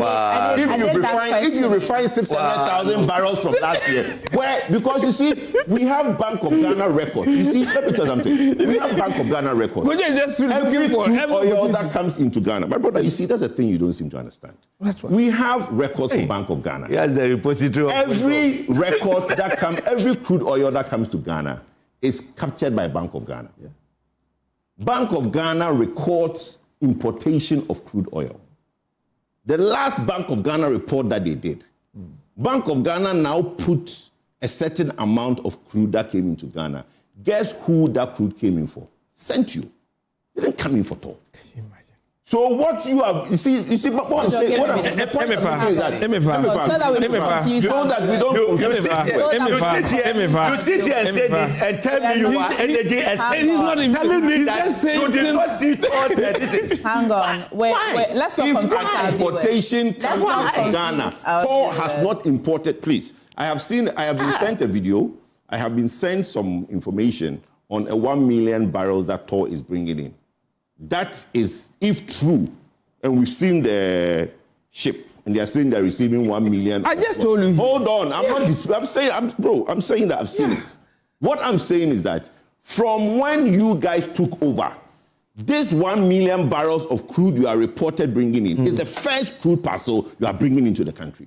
And the records are there to show. You have not brought in any, Thor has not imported any crude till the 1 million. Is it because you saw the video or you are picking it from Bank of Ghana report? I am not. Because you are focused on Bank of Ghana report. And I'm telling you what you see, bro. When crude oil tankers come into the port, there is information on it from MPA, from all sources. Nobody smuggles crude oil into Ghana. Crude oil comes in and is recorded. My point to you is that since you took over, you have not, Thor has not brought in any crude oil until the one they are reporting now. And the test run that they did, what did they do it for? So in the test run that we did. Just give me a minute. So in December, the 28,000, which was your first initial. 28,000 barrels. Yes, 28,000 barrels. In December, okay. That was what they did. They bring in 28,000 barrels, or where did they get 28,000 barrels from? No, but that is not. Where did they get it from? That was imported, isn't it? It was for Nigeria. No, they can't import 28,000 barrels. Why? Do they say crude? You cannot import 28,000 because it's not gallons. You can't import 28,000 barrels of crude. You can't. So crude are brought in parcels of either 500,000 or 1 million. No, but they put it together off. No, with who? Put it together with who? You see? No, but they have not. The question I want to answer is that they have not. So if you are saying that, put it on record that you have imported crude into the country until this 1 million. Put it on record. Emefa, I told you, my brother Kojo is going to have a heck of a time. How's that? You see, he's everywhere with everything. All that he says is right. What we say, even when we are looking at the documents, is wrong. Okay, so put clarity to it. So we're not. Which is what? Because which is what? Kojo is telling you that he's speaking from experience. Even when they have not brought in, ask him that question. He cannot be the reference point. The cigar that is not the point. The cigar cannot be the reference point. Hold on, Emefa is talking. I shouldn't be the one talking. Kojo should be the reference point. Did you saw the Siger's letter? Yes. Read Siger's letter and see what Siger said. So they were quoting those figures from nothing. What did Siger say? The profits before the tax. Exactly. That's not the profit I'm talking about. I'm saying that you claim that you refined 28,000 barrels of crude in December. Where did you get that crude from? That's a simple question. You're asking a question, where do we get that crude? And I told you that we went into in contractual with a Harvest group. I don't want to put those things on Harvest. Who's Harvest? You see? No, but the point is that the only people documenting evidence the point I'm making is that I want to see where we're going with this. We are going with this because I don't see Thor purporting to say that the crude the crude is for the it's even a group that you are only saying that. You see, Emefa, as per what I did, I think I've sworn an allegiance of something to be able to hold some information confidential. Is that not it? Well, that's right. We don't need to be very good. No, but the point is why? No, there are some things that I shouldn't be saying just because I'm being provoked. He can easily say that we got from. Hold on. That's what I said. He can easily say that we got tolling contracts and we were tolling for this company, and that company brought us this amount of crude for tolling, then we'll subject... At the time we're reporting these stories, it is the fact that TOR was not refining crude at all. They were not refining crude at all. Yes. As of 2024, yes, after elections, yes, in 2025, the report was that TOR was on a standstill in terms of refinery, right? Yeah. And this is why I was asking that where did the profits come from? Then he brings us to the fact that TOR also has other auxiliary businesses from GPMS, from gantry operation, from storage and all that. So the story now is that if TOR is refining crude, my first question to him, which I asked before he came, was that where did that crude come from? Exactly. He tells me that at the time, the first leg of it was imported. It wasn't for us, Ghana, because if you hear what the president says, it will mean that we are now going to be refining our own crude. There was even negative reportage that goes to that. No, excuse me. There was even negative reportage that ran across that TOR, as it stands, cannot refine the crude we are having here in Ghana. That's not true. I said negative. I just said negative reportage. Okay, that's not an area. That's not about. No, it's not about you. I'm telling you. It's very simple. I'm telling you. What I'm saying is that he could have said that the 28,000 was for what came in through tolling. You see, no, he didn't. If he missed tolling, no, you see. No, you see. The word tolling. Maybe because if he's tolling, you only want me to speak the way you want me to. I've indicated to you. That's semantics. I told you. He just want to redeem himself now. I'm not redeeming myself. I'm saying that TOR as an entity has not brought. I never said TOR brought in. Oh, bro, please. TOR as an entity has not brought in crude. Even the 1 million. Hold on. They have not. Until the one they are reporting now. No, we didn't even bring this. Okay, we didn't even bring this. That's fine, but you are okay. Hold on. What I'm saying is that Kojo, the president's announcement is that as of this year, June, we're going to be refining our own crude. Well, that's fine. That's a different conversation. So if I heard anything you see, about I am saying no, but it's a difference. You see, that is why this conversation is very important. The importance is that we subject the conversation to scrutiny, and you realize that it's not what it is. When somebody is saying that I am refining crude, then later when you interrogate it, it becomes that, oh, it's not my own crude, it is tolling. Then the next question we will now ask is that, who are you tolling with? Okay. Because there is RTI, Kojo can live here today, write to TOR and ask them for who they are tolling with. Then you will now realize that there's nobody they are tolling with. But the point I'm making, no, you see. So what would they be tolling? Okay, so let's move on. That's why I'm saying that. Next week, Kojo would bring all the documents so that I will put certain things in perspective. Because I'm very surprised when it comes to the energy sector, TOR, that I have specifically spent time on that industry. Previously, not now. Okay, that's fine. If that's what you think, that's fine. Yeah. But the point is that, you see, when you work in an industry and you know what goes on in that industry, and people try to argue with you, it's painful. But it will not be settled today because I don't have the documents here. And the more information you need, you can search it online. So I have the documents. We will bring them in next week. Okay. To now show when the audited account was left. He has the document. You have the documents. Yes. Okay. I have TOR's indebtedness. TOR's indebtedness to date, every single figure. I have because you see, Honorable Isaac Osei went there. After Honorable Isaac Osei, now went Team Kwekube Asante. After Kwekube Asante went Francis. After Francis, now the interim management team went. All these people I have worked with closely. So I can get you year-on-year development at TOR when we come in on Tuesday, and we can educate the public. That would be nice. Okay, Director, I'm coming. Okay. Back to why we're having this conversation. Yeah. What happened? The president made an announcement that as of June this year, the TOR is going to be refining crude. We had to circle back to hear, last year, Honorable, you were here, I was congratulating you, and I said, TOR is refining crude already. Yeah, of course. This morning, I've been asking, what's the difference between what you recorded that you were doing and what the president says we're going to be doing? Kojo Poku wants to draw attention to the fact that if you had TOR refining any kind of crude, it's not our crude. Yeah, that's not the crux of the matter. That's not the matter. Nobody even said that. That is a fact. The crux of the matter is that the country is ready to refine its own crude. Yes. And I've been asking that the profit, and we wanted clarity because almost a lot of people thought that we've started making some profit on crude refinery, but we now know that 1.24 billion was not on the crude. No, it's one of at all. Yes, At all. yes. If there's any form of importation, it's because the country spends over $400 million. You see, doing business, Tour's business is not only on refining crude. Are you getting it? Yes. There are other sectors too. Other sectors. So all put together will give you a profit or loss. Are you getting the point? Now, a special appeal to the production team that, God willing, didn't repeat it, so that Ghanaians will see there are two things we're seeking. We are. There are two things we're seeking. That the board member says that the accounts of Tor were not audited for a period. Kojo tries to bring clarity to why it wasn't audited, because it had backlog. No, he's speaking for another entity. That didn't say that. He's saying that. Is that a clarity for you? I think that Kojo came in with a rebuttal indicating. It's just a rebuttal. It's not a clarity. Yeah, He's speaking for another entity.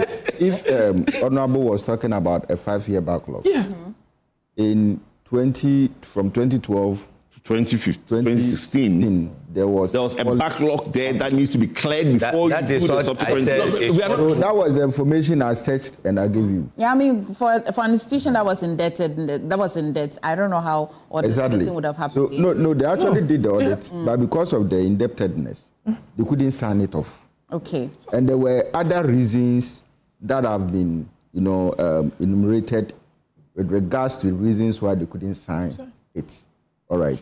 So I think that was why Kojo was talking about the fact that there was equally a backlog. You see? There are two different things. There are two different things. No. When we are talking about Tor, the period we cannot talk about it lightly. You know why? Because in the minds of every well-meaning Ghanaian, Tor, every time you drive past Tor, in your mind, it's just sitting there. It's not doing anything. It was actually a defunct institution. So, Doc, it's important to actually find out the period. And on quarterly basis, they were getting dividends from what? GPMS? On quarterly basis. No, so within the same period, what does it mean? What I believe is this. Doc, let me have director. Yeah, I wanted to explain something. Yes. Just write the point so that he will not lose his train of thought. What I'm trying to say is that, you see, if Tor itself is not being productive, and another institution is covering up for Tor. No, it's not about covering up. You have shares, 35% shares. You are a shareholder. It means Tor had invested in another company. And that company is rather doing well. That's what I'm telling you. The challenge of Tor, as we know, has been the refinery. It's the refinery. Okay, so from Honorable Isaac Osei, when he got there, 4 years audited accounts was not done. 4 years. So like I said, during the JM1, there was no audited account. So he call you now? Yes, he just sent it right now. Honorable Isaac Osei, yes. No, we are not going to take that. Honorable Isaac Osei just sent it right now. But I'm saying that next week, we will bring, next week, I will bring all the documents here and show you when those audited accounts were done. So if somebody comes in and 4 years was not done, and the person now done 2017 to 2019, do you know how many years that person has done? That person has done 7 years. 7 years. Because 4 years was not done, and the person have done 3 years more. So that's 7 years. And you are saying that within the 1 year, you have done 6 years. You have done 2019 to 2024. 2025. 2024. 2025. The report is there from SIGA. Yes. The audited account for 2025 is done. It's done. It's indicated by SIGA. I don't want to talk because now you don't trust what I say. That's not a problem. What I'm saying to you is that next week, we will bring all the reports here and we'll see how and when those audited accounts are done. SIGA, I can confirm that SIGA's report was for 2025 financial year. And that is where the last board meeting we had, the SIGA report, does it say audited accounts or management report? I have to pull the full. I've just done a brief. Can you send you see, we need to find out. Let me even make this clear. The last board meeting we had, we were all supposed to go to SIGA to make it to present this, but because we were still falling short of the 2025, because it was almost done. We have to wait until they submitted from 2019 to 2024. They did that first. Then when they finished with the 2025, they did the signings and submitted that again. Okay. So clearly, I find it a bit unfair when we are talking about energy issues and Kojo will arrogate to himself that he's the sole repository of energy issues. You can do that to him. I mean, The does it people will mean decide I'm whether they coming? want- I'm coming. Yeah. I don't know Doc's background, marketing. Yeah, political. While we are talking about marketing, does he keep quiet? And then listen to whatever Doc will say. He speaks. He shares his opinion. So this kind of, you don't know, I know, you should stop it. Next time when you bring that in, we will not allow you to do that. Do we have any expert in this country? If we have experts in this country, will you get to where we are today? The expert who worked with Thor, and Thor was dead. There are some words I didn't want to use, so let me keep going. Thor was dead. Meanwhile, we had the expert. So they should give us a break. Yeah, but number two. Sorry. No. Doc, hold on. That Thor was not dead. Thor had some investment. No. Under MPP it was dead. For experts. Under MPP it was dead. Experts. You see, that's the problem I have with you. See, there are experts. Speak for yourself. Why are you speaking for said MPP? under MPP Why was it dead? Because it's not true. You see, I don't want to interject when he speaks. Let's have a reality check. How was it dead? When did I leave MPP? When did I leave MPP? He belongs to because you were sacked from airport. You were sacked from the airport. Because you were sacked from the airport. That's why you left MPP. So why is the sack letter? I don't know. You tell me. But You were only upset because you were sacked from the airport. That's why you're upset. That's why you left the airport. Listen. I left airport January 20. You see, today we'll kill every gendarme. Okay, so you explain to us why you were sacked from the airport. Yeah. Were you at the airport or were you sacked from the airport? Please. You've made a statement. Allow me. Kojo, 1st January 2019, I left airport. Were you the reason was that, listen, you sit here and say people don't read. You should also read. Akufo-Addo is alive. He was the foreign minister. And he said that the VIP, you want to use that one for the diplomats. So politicians should go to the new airport, the Terminal 3, and take the new VIP there. So Kandapa is alive. We met and he said that we are going to commercialize that place. So national security is moving to that point. At a point, one big man at the Jubilee House, when he heard that we were going to commercialize it, then quickly he went for that deal, that national security should stay out so that he would take it. And he took it. That's the reason why I left airport. I was at the National Security Brugate till October 2023. Get it inside your coconut head. And stop that kind of you were sacked. I am saying that I am throwing a challenge. Production can call Kandapa in, Asumani in, so that they speak to this issue. Okay. Emefa, me. Doc, as a teacher, is it okay to allow the coconut head bit? They should get it inside the coconut. They should get it inside. It's national television. He exposed himself. I said he should get it inside. Are you getting it? The point I'm trying because if you come and sit here as an expert, telling the whole world that I was sacked whilst I was not sacked, I am telling you, I am saying that I throw a challenge. Kandapa is alive. Akufo-Addo is alive. Kojo, the National Security Coordinator, is alive. Call them on the program and ask whether I was sacked. Now you have to My appointment was terminated October 2023 when I made open declaration for Alan Kojo Chirematin. It's a fact. So your now appointment he as what? fine. Huh? Your appointment as No, with the national security. No, won't you do were this. national security. Won't do this. Oh yeah. Won't do this. No, won't discuss. I am saying that I left airport January 2019 and I was on radio television defending MPP all the time. Director, I made the point. Wait. The point that I'm saying that you were with a political party before. This Jandam and you were discussing policies that happened at a particular political party which you belong to. I think you have the credit to speak about it. Yes. So it's fine. You don't have to. I have detailed information because I was on the national communication platform of MPP. And we plan. When we are going for communication strategic meetings, I am always part of it. If Akufo-Addo select 10 people from the communication, I was always part of it. You can check it. So don't come and then arrogate you and say that you are not MPP, this and that and that. Stop it. When I was communicating for MPP, you were nowhere to be found. Please, stop that. Director. I sat on radio and television from March 2008 continuous, no break. Director, for me, I think that our number one responsibility on this platform is to educate our audience. That's right. So you have the how do you call it, the liberty to, as it were, respond to any allegations made against you. That's right. But I would appeal to you that sometimes some of the words, you tone it down a bit. Doc, when someone tell you something that did not happen, and you are not careful, you say more than what I said. No, but I understand. But are you getting it? At a point in time, they've been saying this all the time. That I was not sad. You have explained it, and I've also reiterated the fact that if Kojo Poku of the MPP is making a point that happened during the era which you were there, I have every right to cross-check with you. I can say it. So we can make progress from there. Sure. Strategic planning for Can we move on to when we leave Hobson, you discuss this matter. Were you close?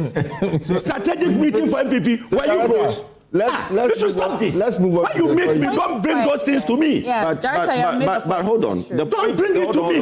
Said we should move on. We are moving on, but we are moving on. Let's move on. We are moving on. But hold on. We are moving on. Emefa, we are moving on. I'll move on from both of you and come to Doc. No. I've not spoken. Actually, on the crude, right? Yeah, on the crude. Now I want to hear you on crude. Now, Emefa.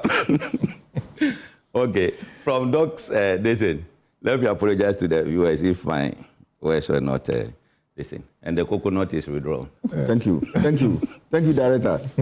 Is that not it? It's my brother. Yes. Yeah. I know you are my brother, but go ahead. We all know that. I don't have a problem with it. Those things doesn't stick with me, so that's fine. Go ahead. However, you see, someone will ask whether it was a deliberate attempt for the previous government to just kill Tor so that they will have the opportunity to sell it to Chronics also. Someone may ask that.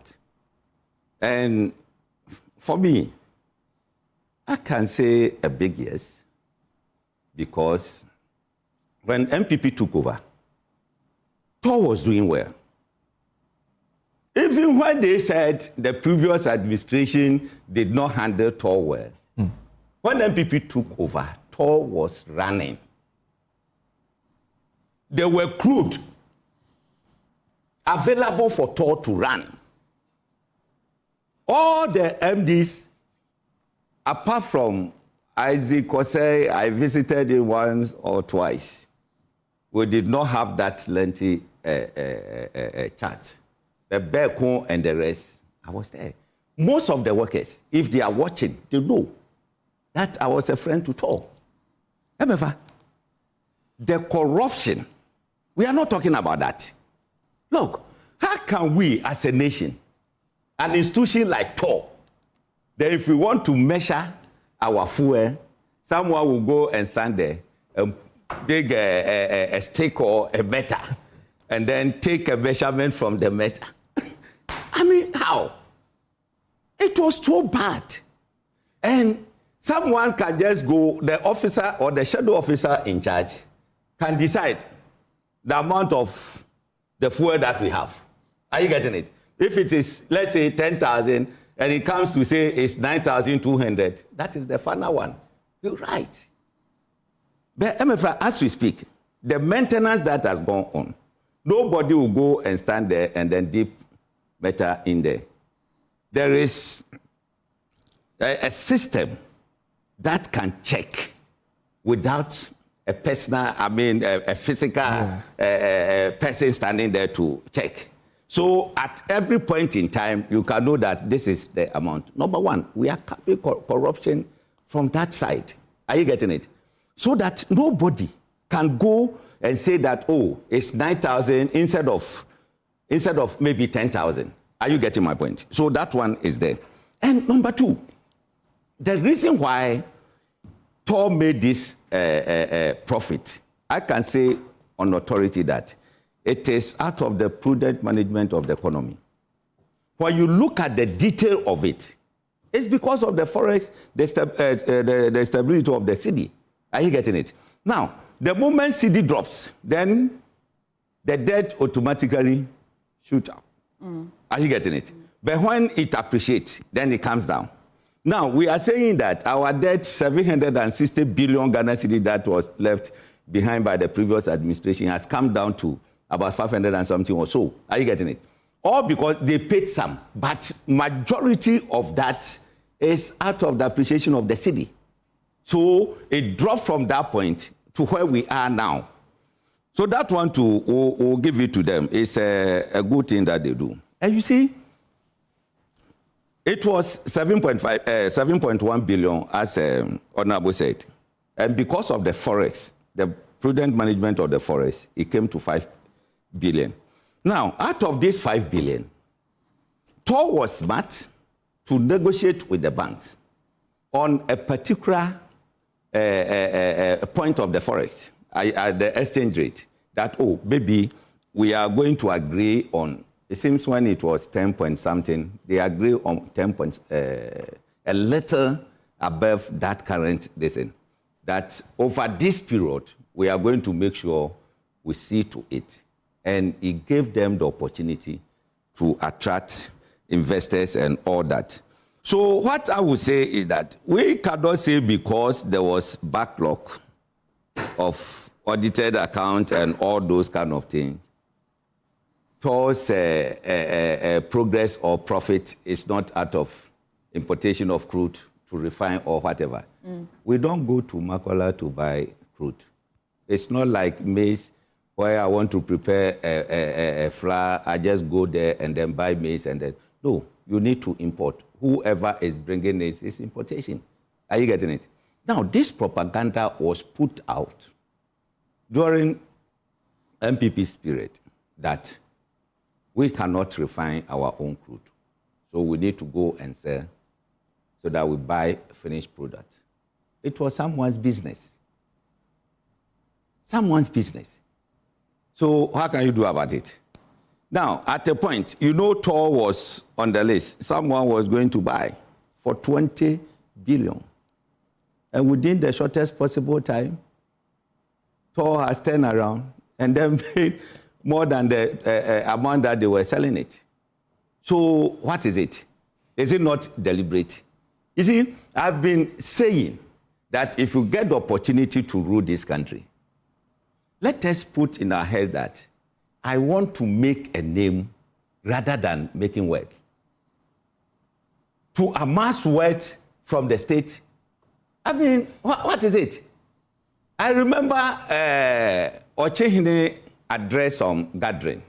It was saying that if you loot the state and your bank account is full, it doesn't make you a wealthy person. Are you getting it? It is a state money. You stole it from the state. So that will not make you a wealthy person. Let us try and then leave a name. Look, the Tor MD is called what? Combat, eh? Yes. I have not seen him before. I don't know whether maybe I've seen him, but I don't know that he is the Combat. Are you getting it? What he's doing now, I can tell you, he's going to leave a name. No, when you are mentioning people who have transformed Tor, of course, you cannot say it without mentioning, as he was saying, when he came, he did well. Are you getting it? After him, who else? Awadaku came and then we saw a little magic, but he was not able to match that of Azikosei. But this young man that has come, with this, the little one that he has done within this 1 year, I can tell you that he's going to beat Azikosei. If he continues this way. So let us come together, let us support them, for them to turn around and then make this. I mean, you see, the profit was 1.2, right? 1.24. 1.24. Yes. And it's because of the exchange rate. So the exchange rate gave us 1.3. 1.3. Yeah, so even if you deduct that 1.3 from a 7.5, a 7.1, you still get it a 5.8. So it means that per other sources, we've been able to reduce 800 million. Don't forget this maintenance, also the turnaround maintenance. That's right. Continuous, which is even audacious. What he has done there, people didn't even believe that it's 1963 machines that were kept there can still work. Yeah. But the guy did it. But when it comes to full blow, let Dog also talk. Oh, Dog. Yeah. Dog. Dog is finalized on top. He's finalized on top. And when Dog finishes, let me just clear a few things that my brother said. I hate to be the one breaking the bad news, but which one is not today true? Our time is very short. Which one is not true? Well, it's fine, but I have to go to Dog, when he finishes, I want to correct a few things that my brother Hopefully I have some time when... Why? Are you finishing on this top? Unfortunately. I will crash land for... You will crash land there? Don't break your legs, please. I mean, Dog, for all intent and purposes, if you read about TOR and what, Kwame Nkrumah envisaged at the time, it's gone through processes. If you read, there's no way you can take out political interference, indebtedness and all of that to be the challenge that TOR has faced over the period. But it seems to be there's an Edmund Combact who is receiving some praise. Do you see it in the same lens? So I think that it's a kind of misfeeling. And you see, Emefa, the fact still remains that, previous governments, like you rightly said from Dr. Kwame Nkrumah's era, even so today, should not run away from the problems of TOR. I believe, honestly, that at every point in time you would get someone who would take over an institution, bring some level of revolution into it, channel certain innovative ideas, and get that institution running very well. And that has always been my challenge when it comes to state-owned enterprises and the people that governments over the years appoint.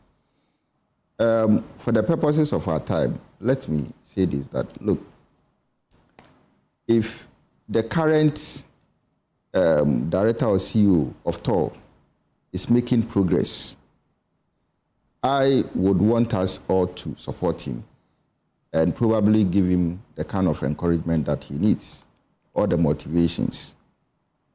I want to believe that, you see, the past has never been good with TOR. And even to the point that, at a point in time, even their debt to Ghana Water Company, they couldn't settle. That is so bad. And at a point in time, you realize that some, skilled, high-level skilled manpower were leaving TOR to Saudi Arabia and the Gulf countries. And we're losing so much, all right? And so if today TOR is coming up again, I think it's good. What are we going to do as a state, as a nation, to ensure that this does not become an NDC record for a moment, all right? And then the next time, probably what we are seeing is that there has been a reshuffle. The man is off. Another person takes over, and it becomes, a problem again for us. Listening to my three friends and colleagues here, the point still remains that we all agree that TOR should be performing at its highest levels. Why do we again, bring crude oil from Nigeria when we have about 2 or 3 wells in Ghana? All right. Sometimes past I heard that there was this. ENI? No, I'm not talking about the well. Chikata. Lawyer Chikata had wanted to create another well that would feed into, the activities of TOR. What happened to that decision? And after Chikata, what has happened? Prof said create a well to feed it. Create a well how? No, to develop another well in Ghana. I think that you can only develop a well when there's a discovery. So if there's no so that discovery, yes. There was no discovery near Tema area. So how are you going to feed? No, it wasn't Tema area. Where? I think on the western coast. But during Chikate's time, there was no discovery in Ghana. I think that there were some preliminary activities, but there were no discoveries in Ghana. Yes, so he said they attempted. But you see, he said what happened to Chikate's well. There was no oil discovery in Ghana during Chikate's time. So you cannot be talking about there have been a lot of seismic data. A lot of seismic data pointing to that fact. The commercial quantity was the seismic data was there. But there was a discovery. What discovery? Huh? What discovery? Oh, yeah. Do what discovery? In the well that was discovered at the I am saying that so we have a date. There was no discovery under Chikata. Kojo, I want to get this. Commercial quantity. I want to get. There was no discovery. What is the program? I want clarity. What led to Chikate's imprisonment? That was the farm. Oh. Farm. For the farm. Yes. Okay. So we all agreed that we're picking up on this conversation again on Tuesday. Yes. But let me clarify something quickly. Oh, Kojo, if you do. I'm saying that during the maintenance, the dip before, when they are measuring the BRVs, they dip. And after the maintenance, it has stopped. It's not true. No. Today, as we speak today, we can take your cameras to Tor. The gantry has not been changed. After the maintenance was done on the machine, when BRVs are... Kojo, you don't know. It's still... There are many things you don't know. You don't know. There are many things that you don't know. Have you changed the gantry? I said you don't know. There are many things you don't know. The trophies are going to contribute. From here, no, you don't your cameras. Let's move. All of us. Let's move to Tor. We'll deploy that. What has happened that you don't know? We want to be part of the pain has not stopped. Bro, let's stop this. The pain has not stopped. Emefa. Yes. Unlike Boston, who have installed Emefa, between 2017 to 2024, yes, Tor was a chaotic scene. 7 MDs. 7. It was a chaotic scene. I would end it here because you hold a unique role. I said chaotic scene. Next week, we pray for life. Next week, listen, there is a difference between the gantry and Boston. Let me just give you seconds to Doc to just let me run back. Please, Doc. So for me, I think that if we can still let Tor move 2 things or 3 things. First, we need to ensure management prudence. Number 2. Comment that the team. Number 2. Comment us. I also want to believe that we need to probably ensure that in future, whatever contract that we are signing with regards to our wells, we should assign a quota to Tor so that this issue about bringing crude from other countries and all that, at least we will minimize it. All right. Can I explain that? People keep repeating that. No. There is nothing that stops. Listen, there is nothing that stops Tor from taking the crude from Ghana. Well, that's what the Petroleum Holding Fund. You see, the problem is that the law says that when you take the crude within 30 days, you have to pay for it. Anywho, that's where the problem is. Next week we have a date. Somebody has to pay for it. It's part of the recommendation. For free. It's part of it for free. Tor doesn't want you. Initially wanted it for free. Initially people wanted it. But you can pay for it. Tor can pay for it. We are closing. Government cannot give it. Why? Is it not better that we put in laws? No, but the law is there. For the 30 days. Education is very important. People make it look like Tor, Ghana cannot take our own crude. The law is very clear. Anybody can take our crude. The caveat is that within 30 days, it has to be paid for. It's very simple. But please stay for a conversation with what do we get when we go for it? What do we get when we go for it? To how we are preparing for the Ebola outbreak in the other African countries. How as a country we're preparing. Please stay. Please stay.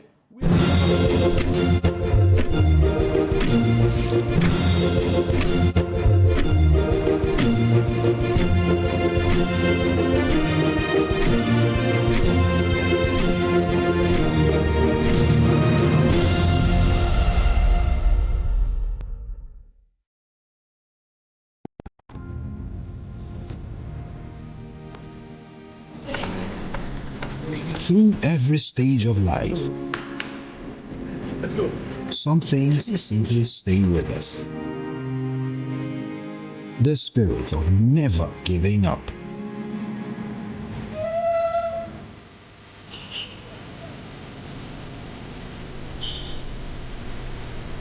A throwback to a bygone era. Love was service. The silent statement of love.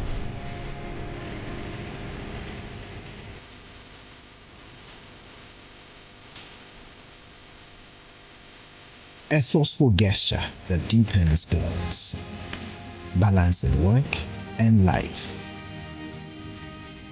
Every drop refreshes, every sip hydrates, just as it should. I am awake, one for life.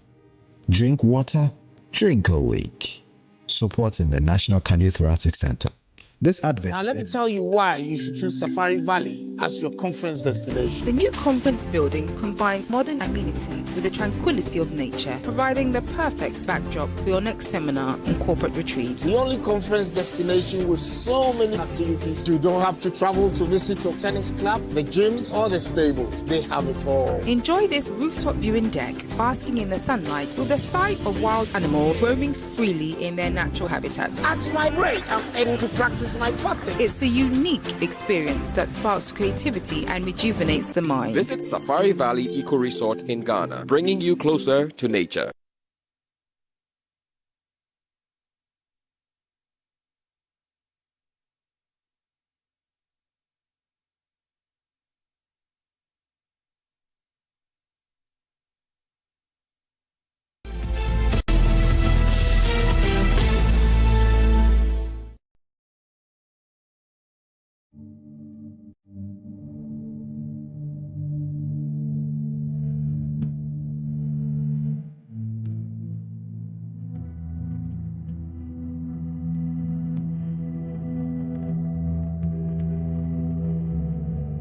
This voice speaks a lot of volume to me personally, because I feel like my forefather or my own father was killed here, and it's like a child who didn't meet his father, but you come and you hear that this is where your father was slaughtered, you understand, or your father was killed.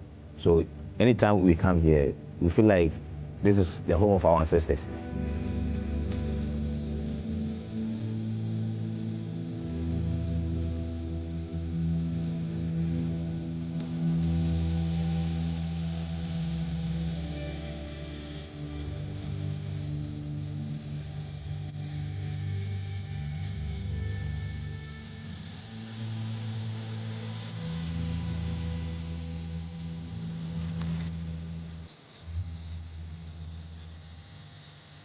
Here was the center where the plot to capture Tumfo was initiated, and here was the center where he was captured.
say if you police station na traffic light no be say na say o kan dey how you papa how you papa na sa traffic light na say what you na won kese fi we be di mira so anas we mira so na hwe ba ko bi airport airport first one second one na ro ko say Shangri-La so red na red no gina so ya nti o green ba o green na ma na go say red na dey aba na house distance ni mu ware o be nwuram pepepe na motor riders ni offend biana se o so ngai dey won a chiro o be clear red ni so yellow ma green ni so yellow ni ma na red na ba at once. Okay, o said yeah juma na say no traffic bi dey say bia pay bia traffic at times enye juma who the one no police.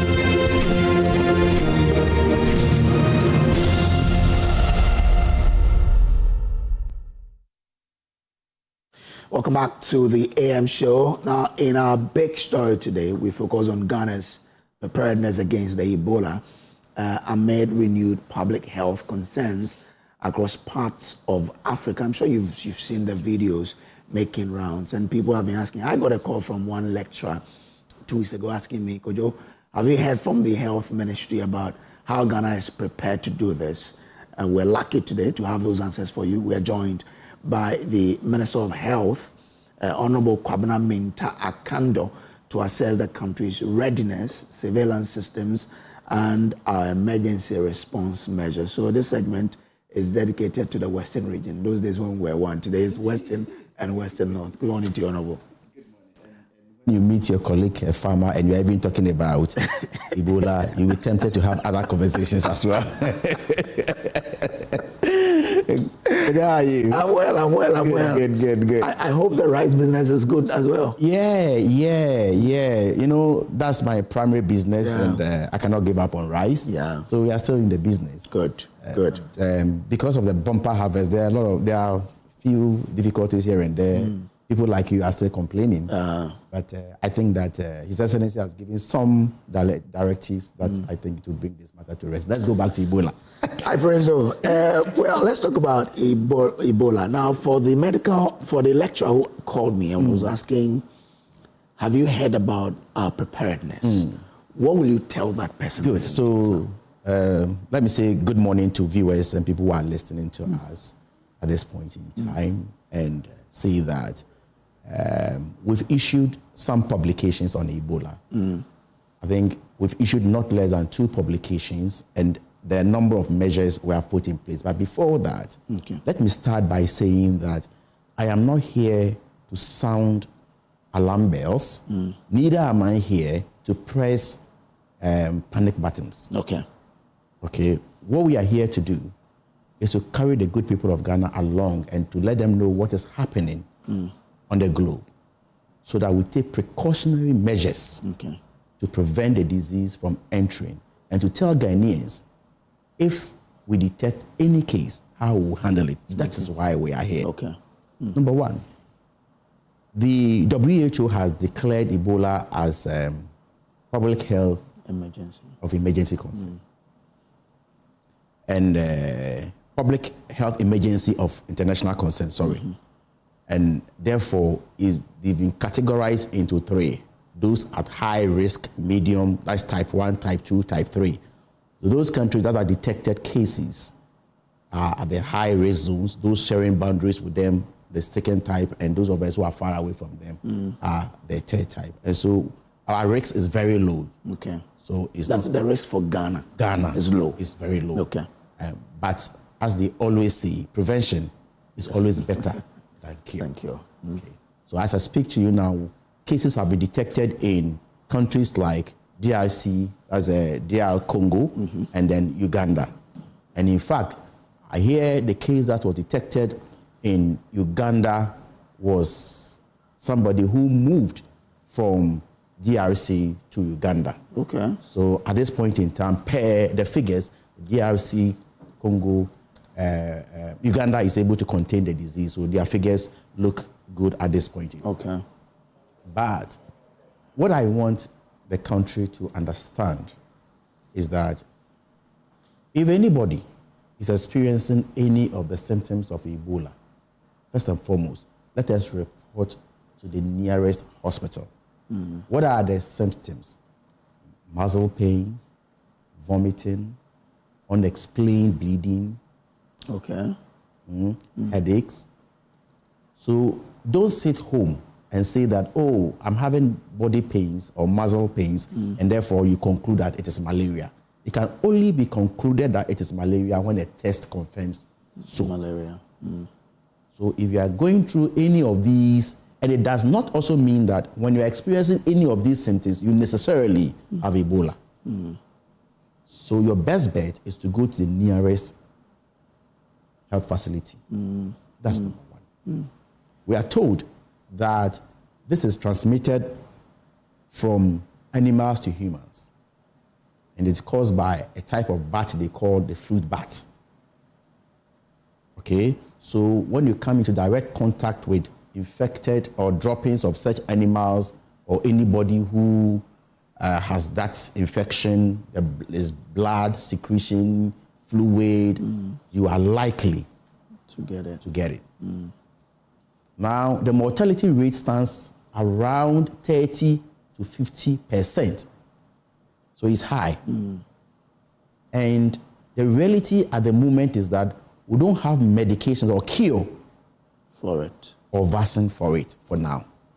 I hear a lot of studies is going on to find the vaccines and all that. But for now, we don't have it. So just like COVID came, and exactly, we didn't have vaccines for them at that time. So I do not want us to sit aloof and not to create the necessary awareness so that when we detect cases, we are found wanting.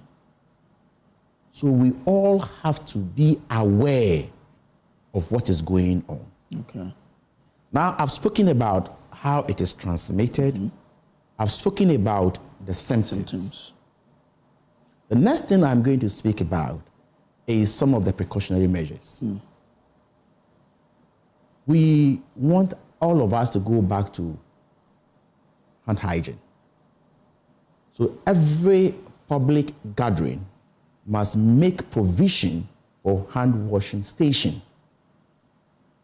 And we must go back to use our hand sanitizers. Okay. Every public gathering. We are not saying that there shouldn't be public gathering. That's not what I've said. But I'm saying that if you go to church, you must make sure that we've provided hand washing stations or we've provided places for hand sanitizers. Let us not think that it is far from us because no disease requires a visa or a passport. Diseases know no border. And so it is important that at this point in time, whilst government is doing its best, we need a full cooperation from the citizens. Okay. We haven't detected any case yet. And let us not take any information from unauthorized sources. Let's listen to the Ministry of Health or the Ghana Health Service as and when we communicate what. At this point, what we are communicating is that gatherings must ensure that we have hand washing stations and hand sanitizers. More like what we did during COVID. Exactly. So that is what we are recommending. Okay. Now, we have measures in place at the moment. I paid a working visit to the Accra International Airport. You mean surveillance? Surveillance, everything. So I'll take you through the measures. Okay. On arrival, when a case is detected, how the person is taken off the tarmac, how the sample is taken, the labs are available at the moment for the testing. When a case is confirmed, where the person is moved to, there's no need for panic. Okay? So when you go to the Accra International Airport at the moment, you get out of the flight, they are flights of high interest, especially when the flight is coming from Uganda or DR Congo. Of high interest. So you go through, they will text your temperature. When your temperature is very high, you'll be segregated where to go. We have an isolation room where you'll be isolated, then a standby ambulance where they will pick you. By then, they will take your sample. They will either take you to, we have 3 labs. Okay. Noguchi, KCCR, and reference lab. Okay. So these are all public laboratories. And then, so from there, they will take the samples to this lab. And I have gone there. And you see, the good news is that our system have been able to handle similar cases, like the dengue and all that, the Lassa fever. So we have those systems in place. And our labs are even ready. They are more ready today than they used to be. So we have reasonable stock of reagents for our lab. Okay. And we are also importing more. We just want to be prepared. So we have labs that can test those ones. And we have isolation centers or treatment centers, the one at Ga East, that we can take people there to give them. But as I have already indicated, we don't have a specific cure. Neither do we have any vaccine for it. And so what is very, very important is for citizens to cooperate with us. When you arrive, you'll be taken through some inconveniences. You must understand. And I've issued instructions to the port health that absolutely nobody is above the law. And what we are doing at this session, we are doing the same thing at the VIP session. So when you come, you must avail yourself to go through the system. It is in your own interest and it is in the interest of the state. So let us not pay a deaf ear to what we are saying at this point. Because more than 100 people have died out of this disease in DR Congo. So we shouldn't get to that point. So we need everybody on board. You, the media people, you have a role to play. Corporate social responsibility. How do we communicate to the people to know, to create the awareness, just like we are doing this morning, that this is what is at stake? So somebody is going to the church, who will insist and request that there should be this precautionary measure.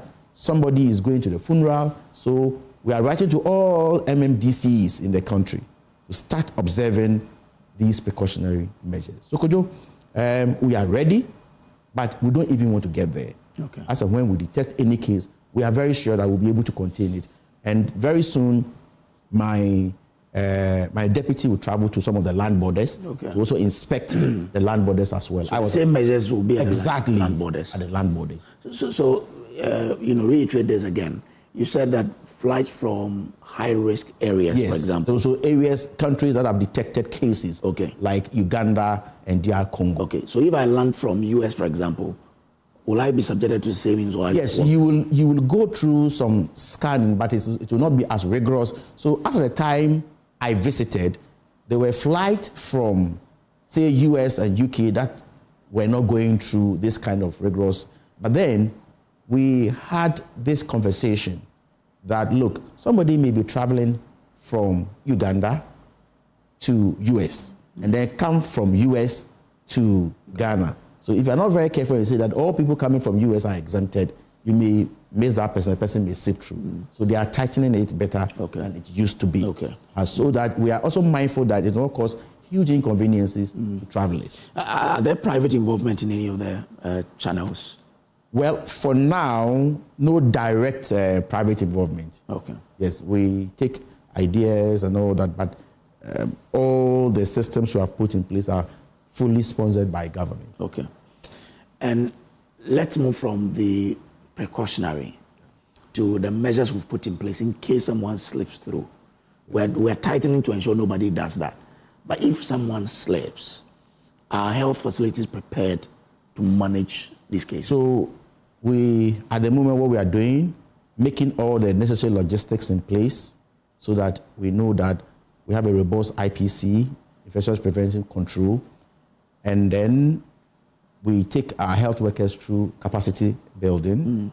And so the last time when I visited the airport, I went to the Ga East Treatment Center, and we realized that we have all that it takes for us to be able to manage any case we detect in this country. So there's no cause of harm. But is that the only place? Western region, Western North, Ashanti region, Bono, Afo? Yes, so we have other isolation centers. You remember during COVID? Yeah. So at the moment, we do not want to escalate it to every part of the country because, I mean, the risk is very low. In as much as we do not want to be complacent, we do not also want to, of course, kill an ant with a bulldozer. You understand? So we are managing it. As and when we have to scale up, we do accordingly. So gradually, we are scaling up gradually. So as and when we detect any case at any part of the country, we'll be able to deal with it. Okay. I asked this on the back of the fact that just a month ago, we did a documentary where we went to several of these infectious disease centers that were under-resourced. For example, a hospital in Naleregu, they were treating every infectious disease together. And the health professionals say that is not right. And that's why I wanted to know what we are doing to take advantage of this scare to probably improve on that. It's part of our strategies we are mapping up. I should be the first person to admit that we have difficulties when it comes to some of, I mean, especially retooling of our health facilities, equipment. I mean, I must admit it, and it's public knowledge.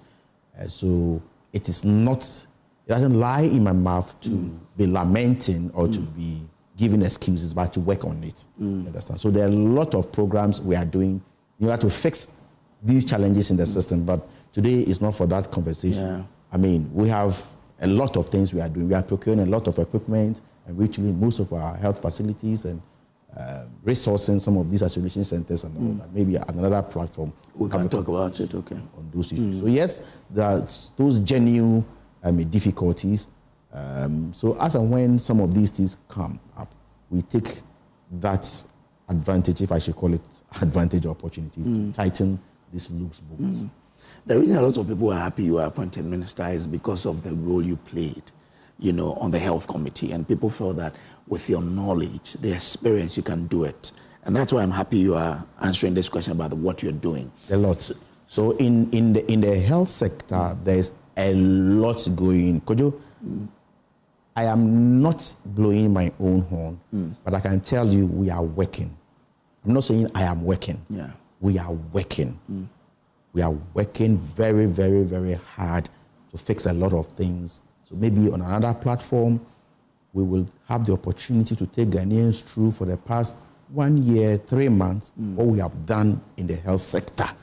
Our problem is like, we want to solve all the problems within 1 year or 2 years, which is practically impossible. But Kojo, I can tell you and beat my chest and say that we are working under the leadership of His Excellency John Dramani Mahama. And you see, what helps me is that the president you are working with understands the terrain. He understands the issues, okay?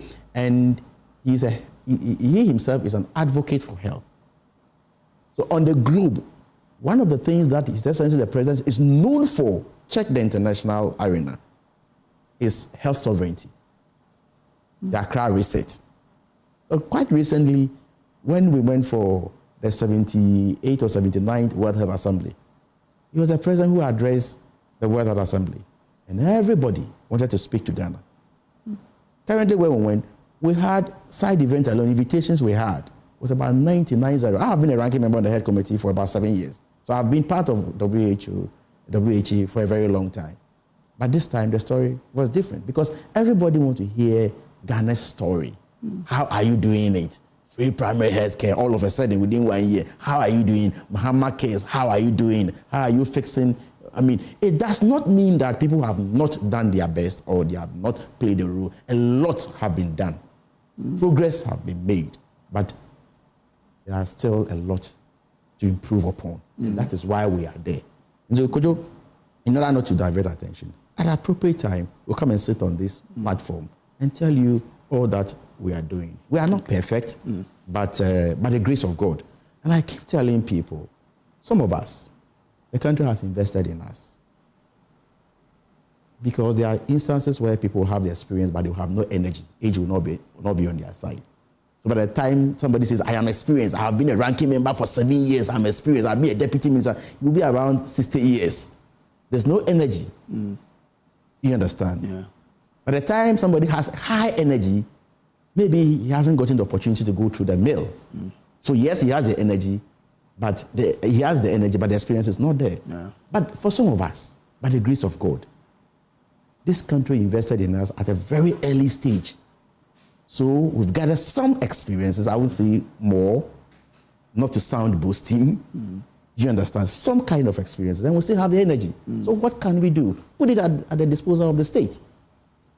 Okay. You understand? So, Kojo, we will do our best. Okay. And we are doing our best. Okay. And so everybody and his style. I love criticism. They make me better. You can criticize me. But what I don't want to hear is that it's not possible. Everything is possible, yeah. Now, but when it comes to the infectious disease centers I asked you about, you said there are plans to retool them. So for people who are watching us, and they have such instances in their hospitals, what is the plan, or by which year do you think you could probably resource them for them to be ready to deal with infectious disease centers? Any infectious disease under construction, okay, I would say will be completed and operationalized within the shortest possible time. Since I came, all those that had a higher rate of completion are now being used. Okay. Are now being used. And just last week, I called my director of infrastructure to take me through which of the centers that are not being, and virtually every, we have not maybe physically gone to commission, but we are putting them to good use. Okay. They have the necessary equipment. Yes. When they are completed, we give them the necessary equipment, we give them the personnel, and they are working. So if there are extreme cases and it is brought to my attention, we'll give it the necessary attention. Okay. There's no problem. Then let me bring one to your attention. No problem. Because it was in our documentary. This is the Nalerigu, right? Yeah. There is the Nalerigu Baptist Medical Center. It was in our documentary where, because there's no special infectious disease center, they treat all of them together. And the health professional said it wasn't the best. Yeah. Maybe a CHAG facility. Baptist Medical Center. Okay. Yeah, maybe a CHAG facility. If it's CHAG, it's not something that you have. We can do. We have a relationship with them. Government extending assistance to CHAG facilities is no news. Okay. We give them. We pay their compensations for them. Government pay their nurses. Okay. Pay their medical doctors. Yeah. Because it's a non-profit organization. So we assist them. What about health workers in this space where we are preparing to deal with Ebola? Do we have enough trained health workers? I know where you are going. And you're rightly predicted. And other protective equipment. I will not run away from the issue, the contentious issue of unemployment in the health space.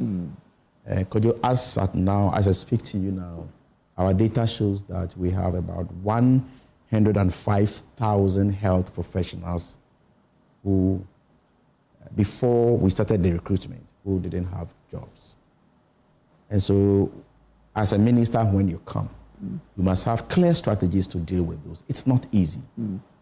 And I remember when I assumed office, there were about 13,500 health professionals, mainly nurses and midwives, who had been recruited, but there were no financial provisions. 13,000? 13,500. Okay. So, Kojo, I was met with series of demonstrations. If you recall, you are in the media space. Yeah. So within that short time, I had to convince the Minister for Finance to be able to migrate all these people onto the payroll. Okay. It was a tough time for me. But by the grace of God, gradually, as I speak to you now, all the 13,500 nurses and midwives are being paid. Not only are they being paid, we have staggered their arrears. There were this speculation about, the people have worked for so many months, government is going to waive and not going to pay you. I hope you heard some of you who are on the social media. And I didn't know where those things were coming from. I said, no way.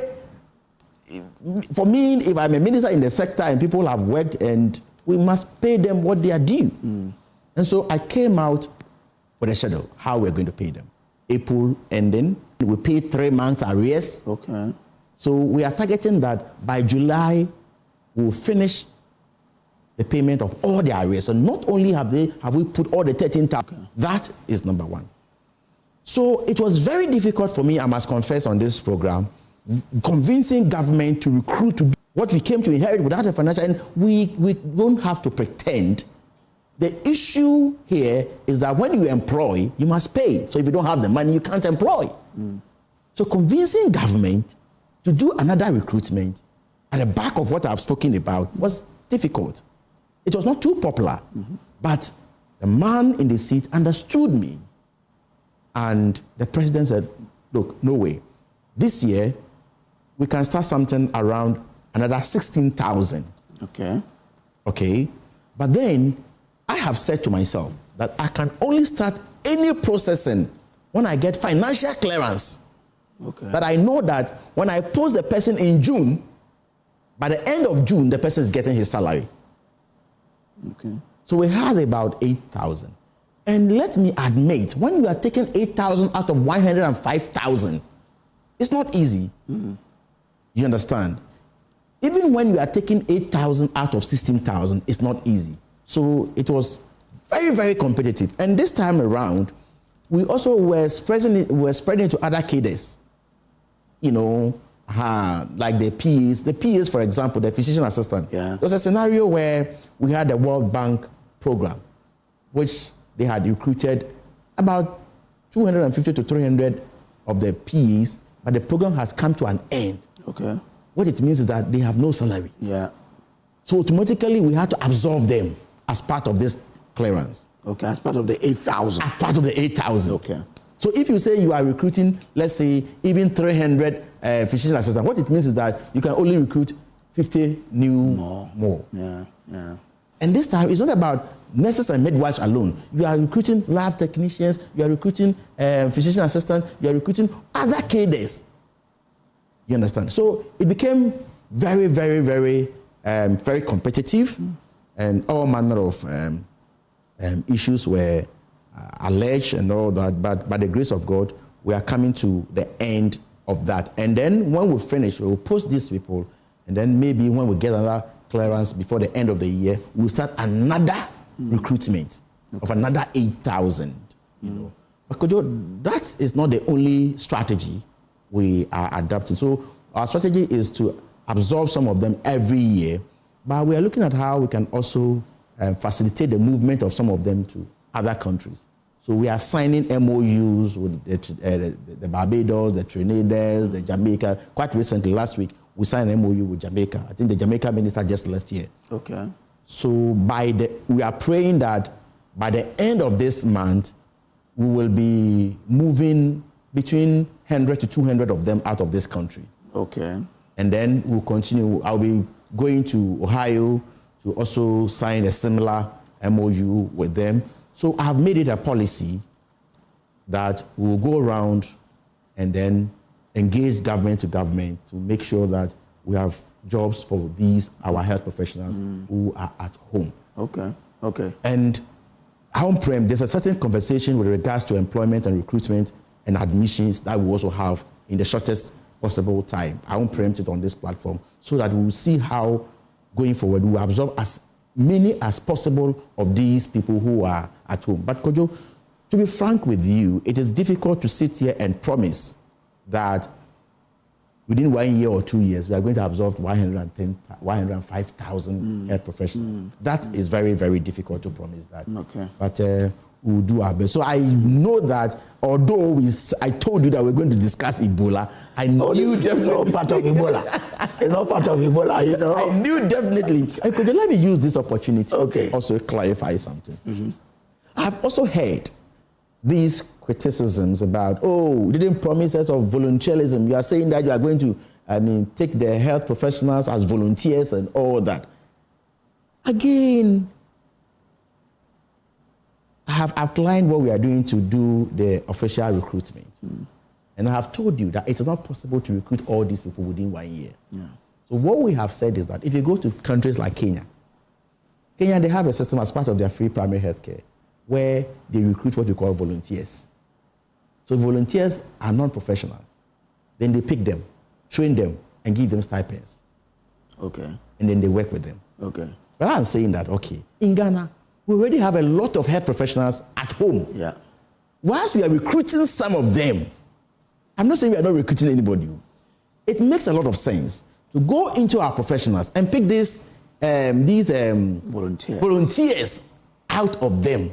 And I even went ahead to say that if we pick them, one, we will give them something. But it will not be as much as we will give to a permanent staff, employer or staff.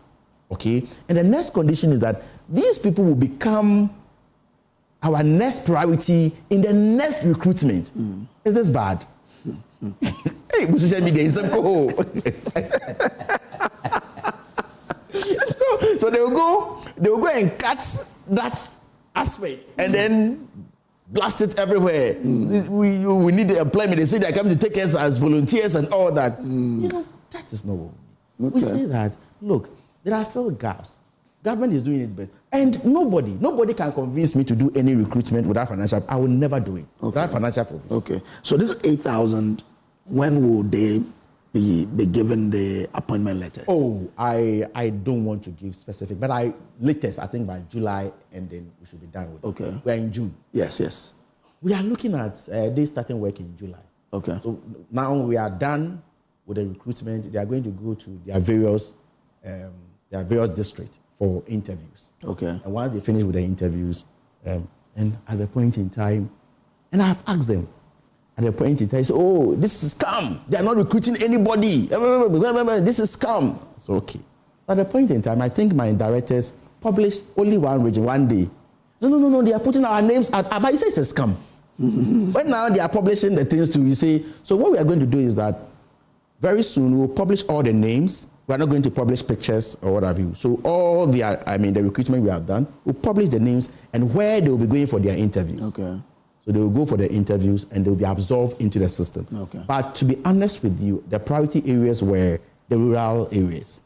You know, there are places without medical doctors, there are places without nurses. And when you come from a rural area like me, and you get the opportunity to sit on the seat I sit on, I think that when you are thinking, those conditions will inform your decisions and your policies. And so we have prioritized those areas. But God's grace, gradually, Kojo, to be honest with you, if you're a leader, it is not easy to change things when things have been done in a particular manner for a very long time. You receive all manner of backlashes, you know. They will punch you here and there. But if you know what you are doing and you know that it is in the interest of the state, at the end of the day, one day, the very people who are punching you today will realize the importance of what you were doing. So I am encouraged and I'm motivated by these things. And Kojo, I've gone through worse things than this before. Okay, that's interesting. But back to Ebola. Good. How is the ministry working with the health service, Ghana Health Service, and other neighboring countries? Because we don't live in an island, we live amongst some countries. How are we working with neighboring countries to monitor the situation? No, as for them, so the ministry is not working with Ghana Health Service. Ghana Health Service is part of the ministry. Okay. So Ghana Health Service is an agency under the ministry. Okay. So when Ghana Health Service is working, it's the ministry working. It's the ministry working. And so we are constantly monitoring everywhere. I mean, we pick the figures every day, even in faraway Uganda and DRC. We pick the figures, we know how it's going, where it's spreading to, and all that. So we are monitoring with other countries. So, for example, when a case is detected in La Côte d'Ivoire or Togo, we'll pick it on time, and then we have to be very careful because it means that we'll move from the high to the low risk area to the more or less a medium one because we share a boundary with a country that has detected case. So that has its own, implications. So we are working with them. Even the ministers, we have a common platform. The Africa CDC has created a platform where we are being briefed every day. Okay. Some of them, we cannot put it out there. It's for our level or not. Okay. But what is for public consumption at the moment is to tell the public, the causes, the symptoms, what do we expect from them. So has any of our neighboring countries recorded anything? Not yet, not that I know of. So that is what puts us at a very low risk. Okay. So if any of our neighboring countries records any case, then we move to the middle one. Okay. And then we have to heighten our surveillance and our systems we are putting in place. So during COVID, there were specific campaigns that were to educate the public on what to do. Are we thinking along those lines? Yes. So we are looking at how jungles. This is part of the conversation we are having. And whilst I'm here, the Ghana Health Service Director General is also on another platform. Okay. The National Health Insurance CEO is on another platform. MVI CEO, my deputy, is also on another platform. So the strategy is that, okay, we the heads, the leaders, the ministers and the CEOs, we'll start a conversation. Then we'll leave it for the technical people to go. Okay. Because sometimes in this country, what you will say many times, okay, nobody will listen. But when I come to say it once, people will listen. So if that is the case, why don't I lead it so that people will then listen, get the interest, follow it, so all of us are safe. So I may not get the time to come and sit here all the time to have this conversation, but we will start it. And once we start it, we'll follow it up with these jingles and constant, and we will also urge you. Sometimes you can drop a little bit of the politics. As we have dropped this morning. Exactly. You can drop a little bit, but Kojo, you see, health is very important. It's very crucial. It is, yes. I wish that you understand with me and that we even make it as part of our production. That every day we speak about health. We have some 10 minutes, 20 minutes to speak about health. You choose topic from topic to topic. You have that collaboration with the ministry, Ghana Health Service. That look, let's constantly be talking about the health. This one, tomorrow we are talking about hypertension. The next day we are talking about diabetes. We have to be talking about the issues affecting us most. There are people who have never even gone to hospitals before to do even screening. And they are above 40s or so. Or maybe you are deceiving yourself. You must get time for our health. Okay. You must do constant. That is why, as part of the free primary health care, essentially the president says that every Ghanaian must be screened at least once a year. Yeah. It's part of the free primary health care. At least once a year, every Ghanaian. And you see, our system has been modeled around curative, sick care. But that's not health care. You have to prevent it. You understand? That's not health care. A comprehensive health care, properly so called. Preventive plus curative plus promotion. So where you can prevent them, you prevent them. You understand? What you have to promote, the kind of food you have to eat, what you have to do. Sometimes you go to the hospital and the doctor will tell you, you need enough rest, that's all. You just go and sleep. Yeah. Sometimes they'll go drink more water. I have instances where doctors will say drink more water and then come for review and they won't give you any medication. You understand? And so we have to take somebody will say, oh, because of my schedule, I don't have time. Look, Kojo, if you don't get time to check your health status, you get time to be sick and you get time to die. Okay, but once I have you, I don't know when else I'm going to get you here. You're going to divert again. No, I'm not. But you see, how do you answer the criticism of how different is the primary health care from NHIS? Okay, I didn't want to go here, but since you've landed there, so I will give you the difference. I've been on this program before. Now, every country, that has achieved what we call universal health coverage has made a decisive decision to invest in primary health care. Okay. Are you listening? Yeah, I'm listening. Now, to tell you the truth, our health needs, about 70 to 80% of our health needs is primary health care. Okay. So if you have a robust primary health care system, you are good to go. Okay. Okay. Okay. Number one, we have about, and let me explain by getting to the universal health coverage. We want to get to a point where, irrespective of your status in society, where you live or your ability to pay, you must have access to quality health care. That's what we want to get to. Yeah. So the government is bringing policies, and every policy we are bringing, one is not a replacement of the other, but they complement each other.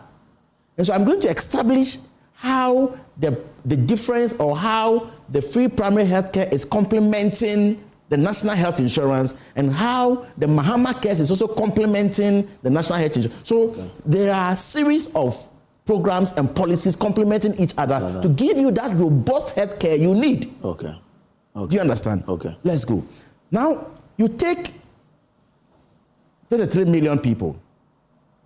We took the coverage of the national health insurance from 57 to 66. What it means is that we still have about 11 million people still at home who are not covered by the national health insurance. And the national health insurance is covered, or you are covered by it when you are a subscriber. Yeah. Okay? In the case of the free primary health care, whether you are a subscriber or not, all the 33 million people, you are covered by the free primary health care. You are not paying anything. All you need to do is to identify yourself as a Ghanaian, whether a Ghana card or whatever. Do you get the first difference? Yes, I get it. Whilst national health insurance is per subscribers, the free primary health care is for everybody, every Ghanaian, all the 33 million. But you could have decided to put the resource or the funding into it. But it's not different.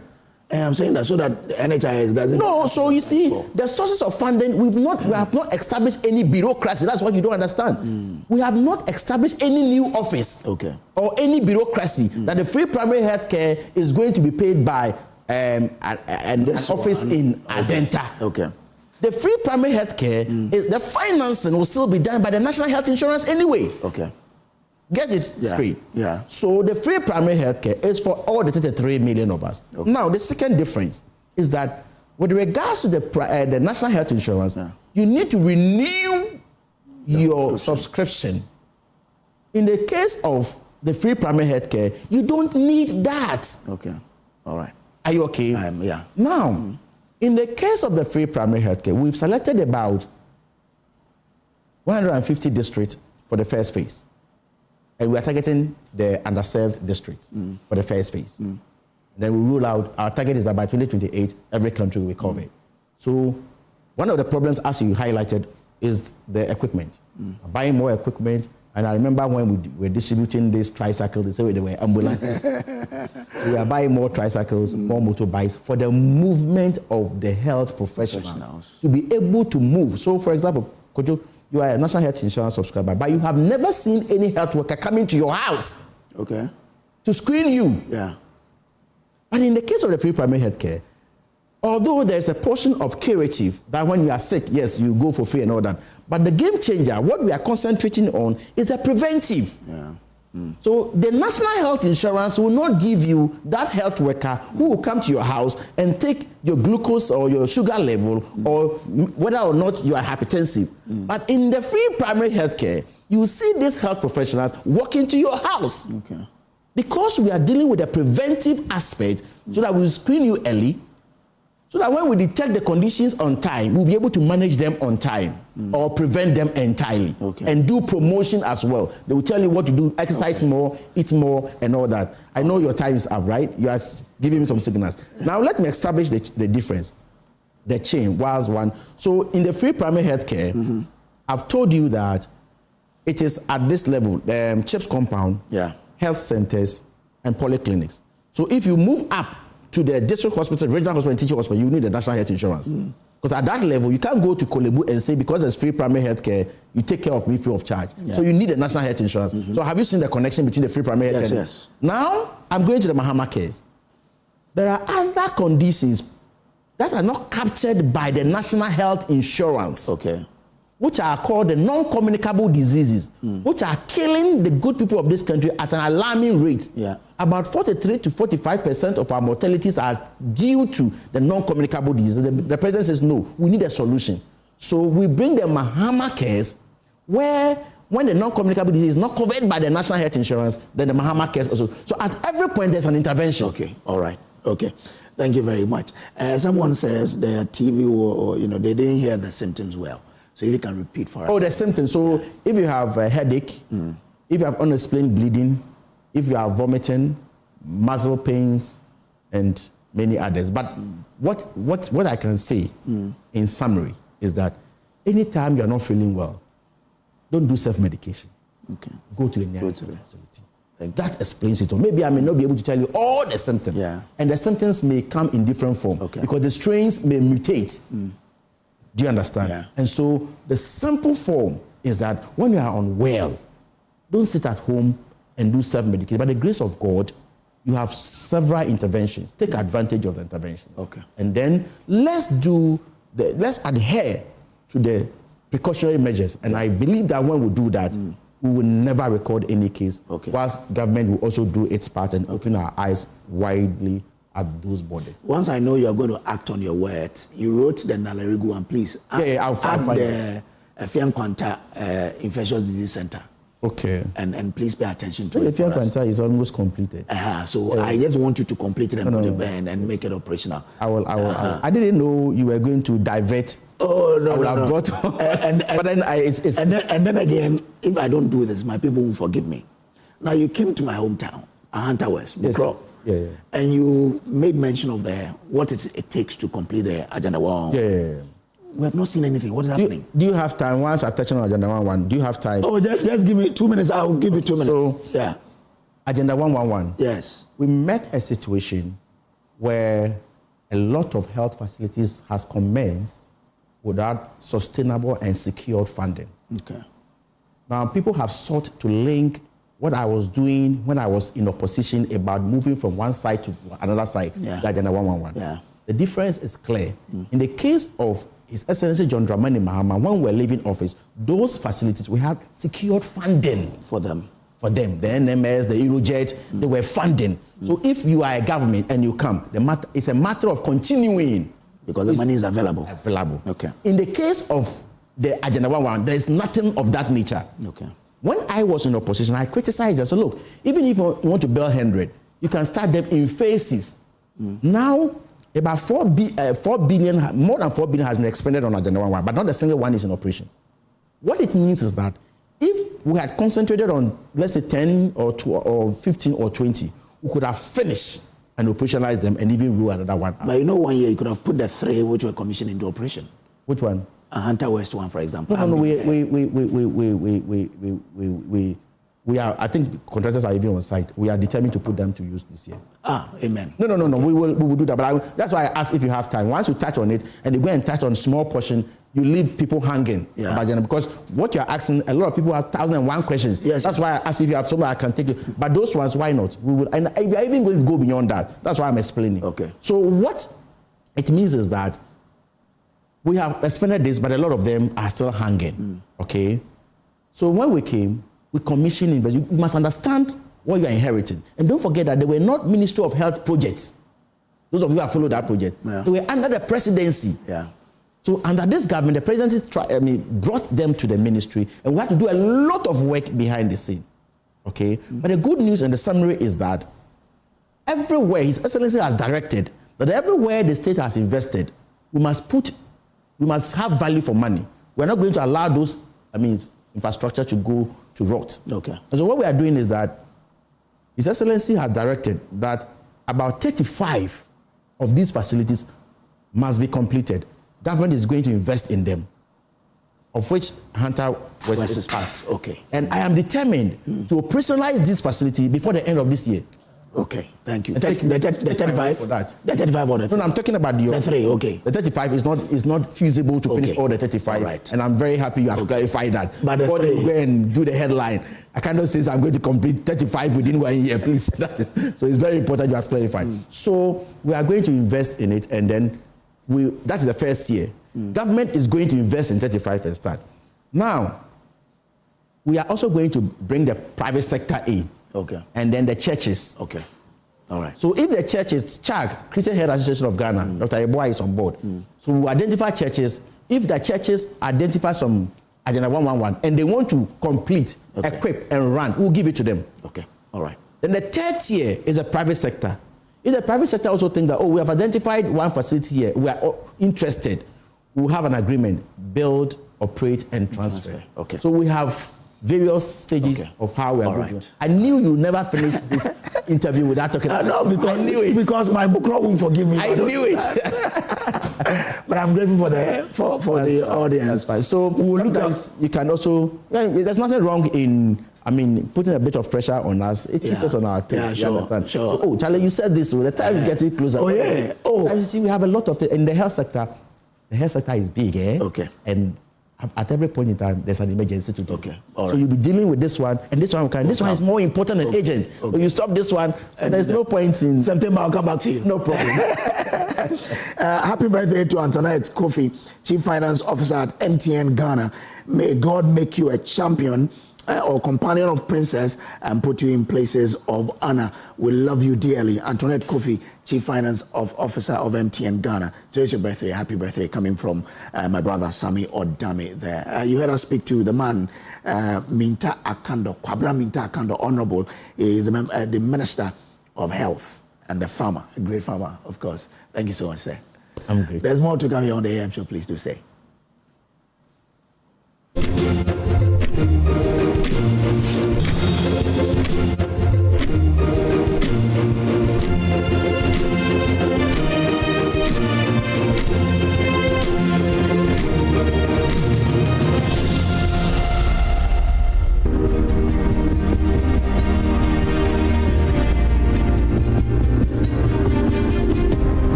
It's barely 1 year since our last visit to Sabonjida DA Basic School. The PTA chairman's embrace tells the story better than words ever could. Good to see you. Good to see you. People, we thank you very much. We thank you. We very appreciate your words. A year ago, the people of Sabonjida were pleading for help. Their children squeezed into overcrowded classrooms. Kindergarten people learned in exposed spaces. Teachers struggled to stay. Parents worried that the future of their children were being built on neglect. This is my head. This is my mouth. Today, the community is finally beginning to see results. Yeah, we like the progress that has happened. We like you because of you that we are seeing this thing. We are very, very rarely very happy about your coming to this, our Sabonjida community. Since some people came here and it wasn't like you came. You did a lot. You deliver our problem to the government and we have seen some progress going on. Behind him stands the most visible sign of that progress. A 6-unit classroom block with offices, a library, store and sanitation facilities. The structure is still under construction, but for a community that spent years waiting for decent classrooms, even unfinished walls represent something powerful, a proof that their voices were heard. The school is going on. They have come here and access, and they have continued our 6-unit classroom. We are very, very, very, very happy. Our community is saying that you get our problem and you didn't sit on it. You send it up, and now it is working on your behalf. Yes. 250. That's good. Canvas for him. The intervention followed years of difficult learning conditions. 2 classes have to share a single classroom. One teacher often had to split attention between 2 different syllabi at the same time. For learners and teachers alike, concentration was always a challenge. Looking at the number of learners and how we combine them is not helping teaching and learning. P3 and P4 are boxed together, which they are supposed to be separated. So sometimes you take something to teach. Once you are teaching P4 syllabus, the P3 learners are disadvantaged. And when you switch to the P3, the P4 ones are also disadvantaged there. So it's not really helping. If these classes are completed in good time and we move there, I think it will solve this situation. Oh yeah, we'll be very, very glad. We'll be very, very glad to move in there. Is she correct? Yes. Give it to her. Yeah. The impact of the changes is already becoming visible. School authorities say enrollment has risen sharply from about 125 pupils recorded in November 2024. The school now has more than 250 children enrolled. Many of the new admissions are in the lower primary classes. When the school ran out of space for its youngest learners, the Jesus is the Door Church opened its auditorium for classes during weekdays. The arrangement shields the children from the scorching sun and also keeps lessons going whenever it rains.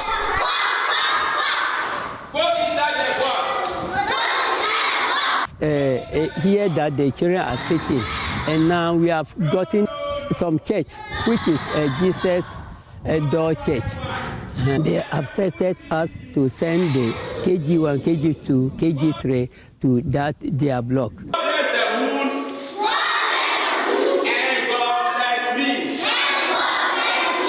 But the most remarkable response came from the community itself. Faced with no accommodation for teachers in the community, residents pooled their resources and started building a 4-bedroom teachers' quarters. For a community struggling to attract and retain teachers, a decent accommodation became a priority. Community have seen what you have come to say to us, and we all contribute, and we have some money, a little, and we are putting teachers' bungalow, which is 4 bedrooms, and we wanted to put bathroom to the kitchen, also 1. We are on it that we will do that. And because what you have done, we will not sit down. We also say that when there is a lot of teachers, and when they come to our community, they don't have somewhere to sleep. I'm staying with the PTA chairman's house. They had to move some children out of a room and offered me in that room. At the inconvenience of the family, about 3-4 children were in a room, and they had to move them out because of me. But thankfully, the community has started a project for the teachers, so which we hope that when completed, it will help us. This program, supported by the Education Out Loud, is looking at enhancing citizens' ability to be able to engage duty bearers to open up spaces in terms of quality education delivery. School for Life, the organization supporting citizen engagement through citizen-led action for educational accountability and responsiveness, Sabonjida demonstrates what can happen when communities move beyond complaints and become active participants in finding solutions. The impact has been great. For the past couple of years that we have embarked on this project, significant progress has been made in terms of enhancing duty bearer responsiveness to the issues that the citizen groups have identified within the communities, the lack of infrastructure, the lack of teachers, the lack of teacher accommodation. These are the major issues affecting quality education delivery in the communities. And the citizen groups have been able to identify these gaps and bringing them to the attention of duty bearers at the local level for them to respond to. And across the project districts, you are witnessing progress in terms of responding to the infrastructure needs, in terms of teacher availability. We are seeing that there's progress. Our work, our collaborative work with these institutions would ensure that even after the project, the actions are still ongoing and that they are responding to the needs of these marginalized groups, based on the pressure that also the citizen groups will put on the local authorities. We are very privileged for the School for Life, and this our community, what the School for Life is doing to us. Some of the children here, they have been, even they are now high SS and some are even been to the university due to the School for Life in this Sabonjida. They have helped us a lot. The transformation in Sabonjida is still a work in progress. The classrooms are not yet complete. The community is still pushing for more teachers and school feeding. But where there was once frustration, there is now momentum. Parents, teachers, community leaders, and duty bearers are all playing a role in shaping a better learning environment for the children.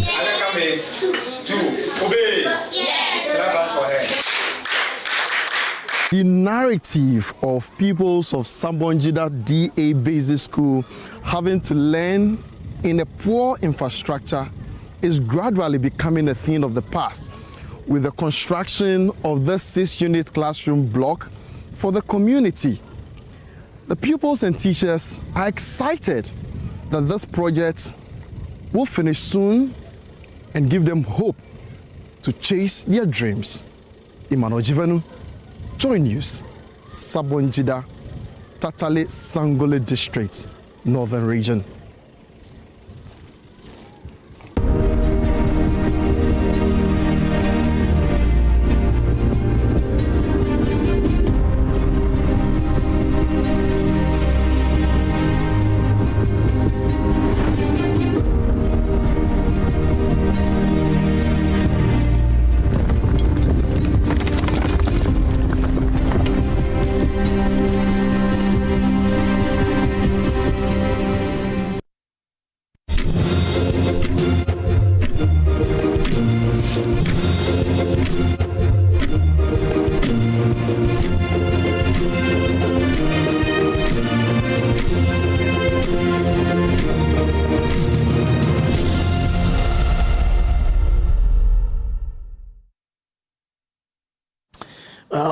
Let's conclude the show by looking at securing Ghana's future, taking a closer look at Galamsey, climate change, and the recurring floods in Accra. Joining us is Kadiago Salman, an ESG and sustainability expert. Usually when we say ESG, Salman, good morning to you. Good morning. And thanks for coming. Thanks for having me on the platform, all right. My brother. ESG is what? Environmental sustainability. What the G? I sometimes forget. Oh, yes. So, right? Yes. So, yeah. I see it holistically. Sustainability is the bigger picture. Okay. But the individual elements, let's say the E, which stand for environment, S, which stand for social, and then G, which stand for governance. Okay. When put together, will drive this sustainability agenda. Your platform this morning, I think I will want to use the mathematical approach so that maybe we, those who had the opportunity to pursue mathematics, will follow and actually understand. You see, there's something we call universal set. Yeah. And maybe collectively, each individual elements, play a role, and then when put together, will drive this whole universal set. Okay. So for me, from the mathematical approach, I see the sustainability to be the universal set. Okay.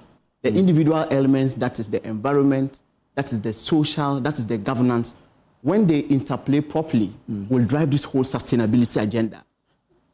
And under sustainability, let's have a little bite on climate change. Lately, the globe is very warm.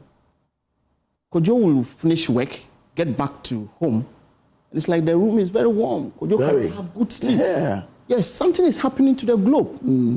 At the pre-industrial level, the experts are saying the globe was warming around 1.24. So you didn't need a refrigerator, you didn't need an air conditioner. You could naturally, enjoy things around you freely. But as a result of certain activities that you and I do, it's depleting the ozone layer. And that is the reason why this climate change issue has come to play. And we have what we call the Conference of Parties. Mostly the global forces, Russia, America, other countries in authority. Sometimes they converge at sometimes France to deliberate on issues on emission, issues on climate change, issues of global conventions whereby either corporate institutions or developing countries must do their things in line with them to drive this whole sustainability agenda for the greater good of you in Africa, for the greater good of somebody in Asia, for the greater good of somebody in Latin America. So at the pre-industrial level, they said the globe's temperature was 1.24. That was the reason why you didn't need air conditioning in your room to have a good sleep. That was the reason why you didn't need a refrigerator to cool your water or other fruits to take. But in the use of these air conditioners, in the use of these even vehicles we are using, they emit. And when these emissions are trapped into the atmosphere, they deplete the ozone layer. Yeah. So naturally, the ozone layer was, at the pre-industrial level, was something that could trap the rays, filter them before they get to the surface of the earth. But now that filter is becoming very weak as a result of emissions. You get it? So as someone in sustainability, someone who is charting the path of this sustainability agenda, when a mega platform like this is gifted to me by Joy or any other TV station, I think I owe Ghanaians the duty to tell them that there are certain things we do that deplete the ozone layer, and it is what is bringing this whole climate change issues we are faced with. It is what brings this flooding in Accra. Exactly, because I was going to have the connection between that and the flooding that we see. Very good. So this climate change is simply talking about change in weather patterns. You get it? For instance, where I come from, the northern part of Ghana, if you go to North, they will tell you June, July, they are tilling the lands, preparing for cultivation. December, everybody is happy because it is harvesting period. Yeah. But lately, the weather conditions there has shifted. It will shock you to note that even in December, people are experiencing rain, where in actual sense, we shouldn't be expecting rain. We should be harvesting. So it tells a story that the climate pattern is changing. And definitely when the climate pattern is changing, it has a negative repercussion on food production. Yeah. Because a farmer who is used to June, July style of cultivating, then he goes to the farm June, July, the rains are not in. It will be leading us to something we call food insecurity. Because if you don't have enough to feed the country, definitely people will struggle. So things like this have negative toll on the economy. You get it? Yeah. Because when we don't have enough, we don't grow enough to feed the nation, definitely the human beings will struggle. But all this is as a result of certain things that you and I do. When you were coming to office this morning, you used your car, right? You were emitting. So ask yourself, the carbon dioxide you emitted, or the fumes that came out from your vehicle, where is it? It has been trapped into the atmosphere. Yeah. Carbon dioxide, for example, the global warming potential power of carbon dioxide is 12 good years. This carbon dioxide you emit gently. It takes it 12 solid years to die down in the atmosphere. So ask yourself, if there is nothing to filter it, there's nothing to absorb it, it will deplete the ozone layer. That's why we have the trees. Yes. And that's where the carbon credit thing is coming up now.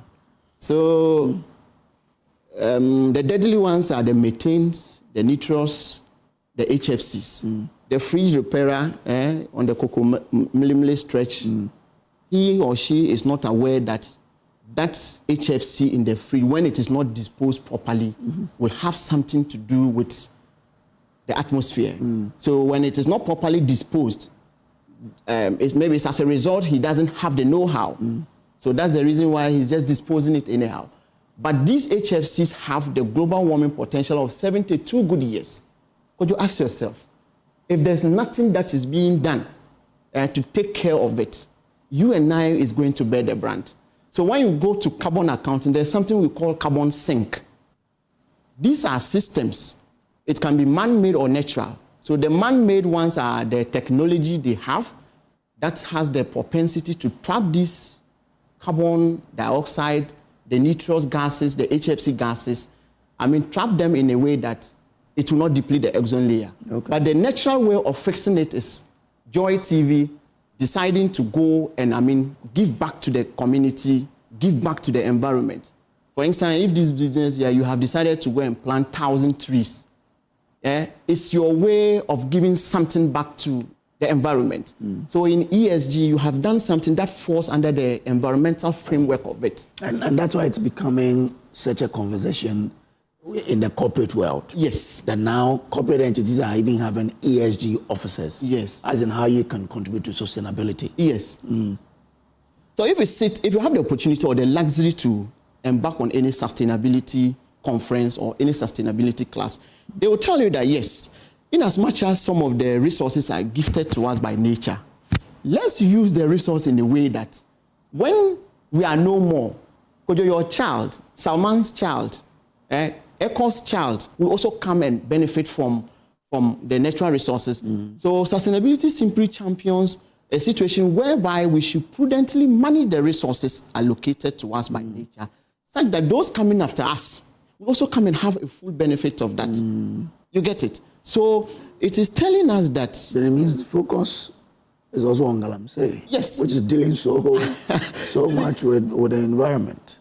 Anytime I have the opportunity to talk sustainability or ESG, I tell people that, look, this thing cut across all spheres of life, whether you are into oil and gas, whether you are into the media space, whether you are into mining, whether you are into the humanities, you need these ESG frameworks to guide you.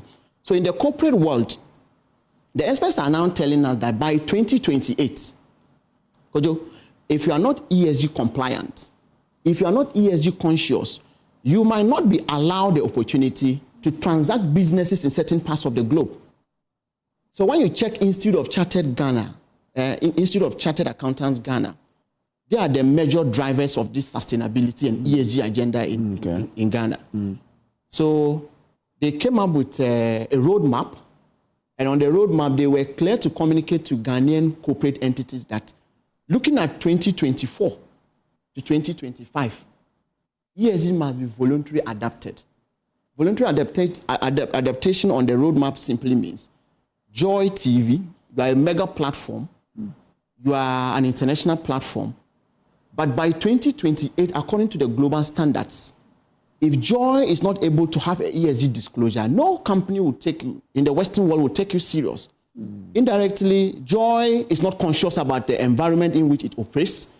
Joy is not conscious about the social aspect of the catchment area in which it does its operations. Joy is not conscious about the governance aspect. So this ESG is simply a tree framework that's whether you are in the corporate environment, whether you are into mining, that is where Galamsey will come in, and the experts are always championing sustainable mining, right? And then the governance aspect too is when policymakers, they all of a sudden come up with policy procedures that will enhance best practice so that at the end of the day, we will not deplete the environment to that pedestal that your son or my son will have nothing to benefit from us. Now, finally, before we wrap, one major issue that confronts Greater Accra and some parts of the country is flooding. Yes. After all interventions, still, we have not seen major improvement. Yeah. What role should various stakeholders play, corporate, government, in ensuring that we are able to deal effectively with the flooding?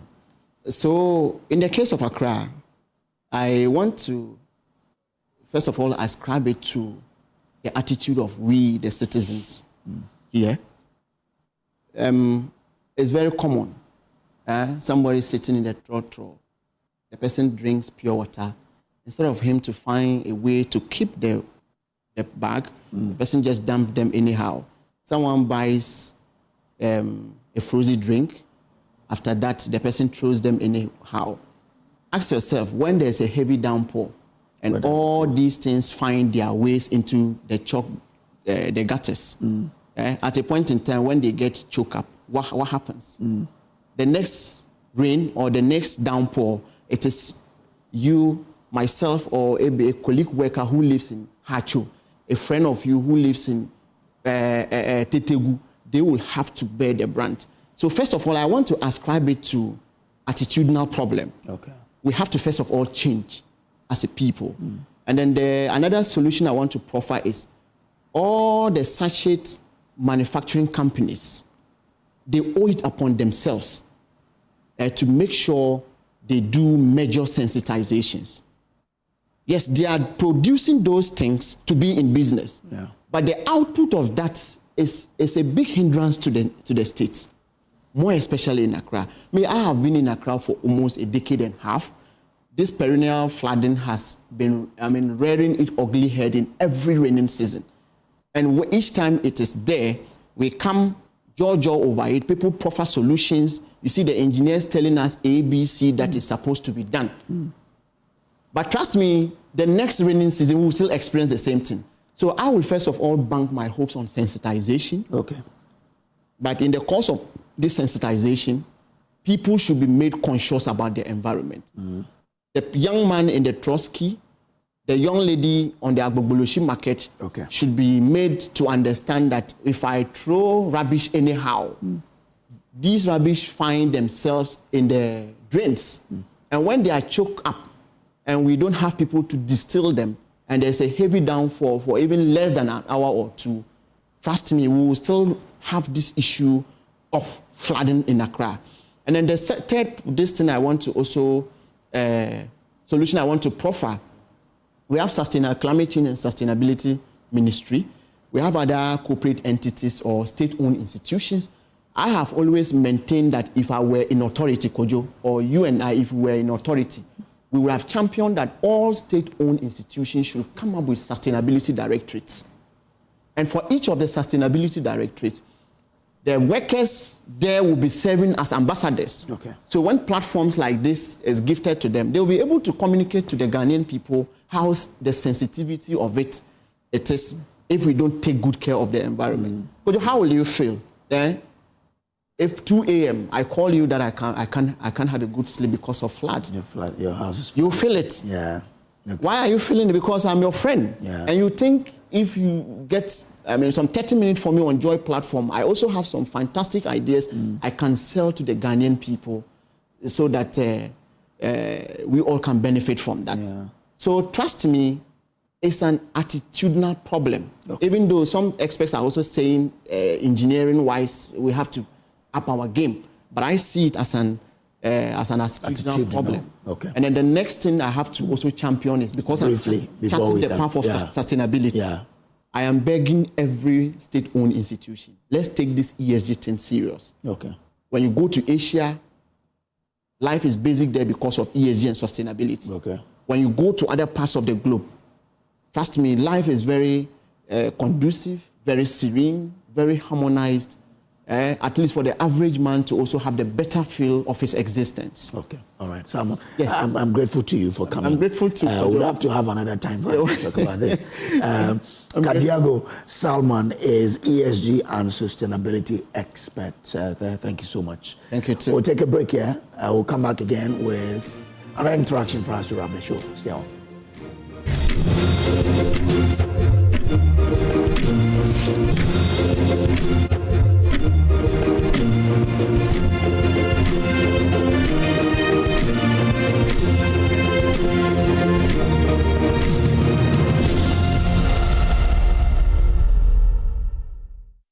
This house was once somebody's dream. A 3-bedroom home filled with family, laughter, kids playing around. But today, it's akin to an eco park. Weeds, plants, snakes. It's all falling apart. Join me on a journey to put this house in good shape.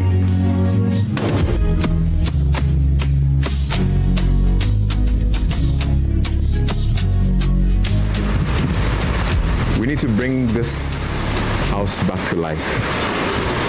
Yes, we will. Let's do this.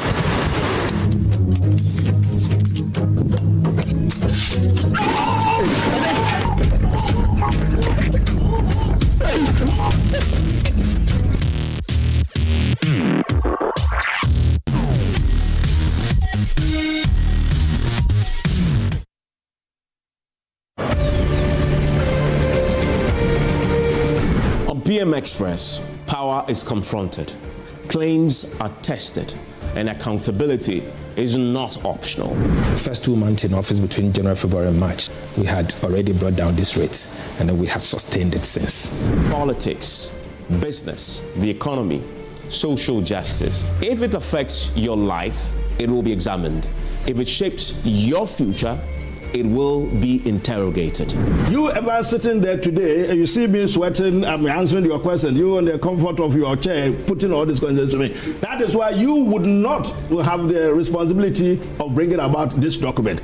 No safe spaces for evasion, no comfort in half-truths, just facts, pressure, and the courage to stay with the question until the answer comes. Your word says, my words were, those listen, on Compact Plus, you pay 570 and you get more channels. Evans, that moves you. This is the speech. To the speech I read yesterday is what I'm holding here. You didn't read the speech. You didn't write it. I wrote it and I read it. Because democracy demands scrutiny and the public deserves clarity. When the day's noise fades and the nation needs understanding, there is PM Express on Joy News. Independent, fearless, credible.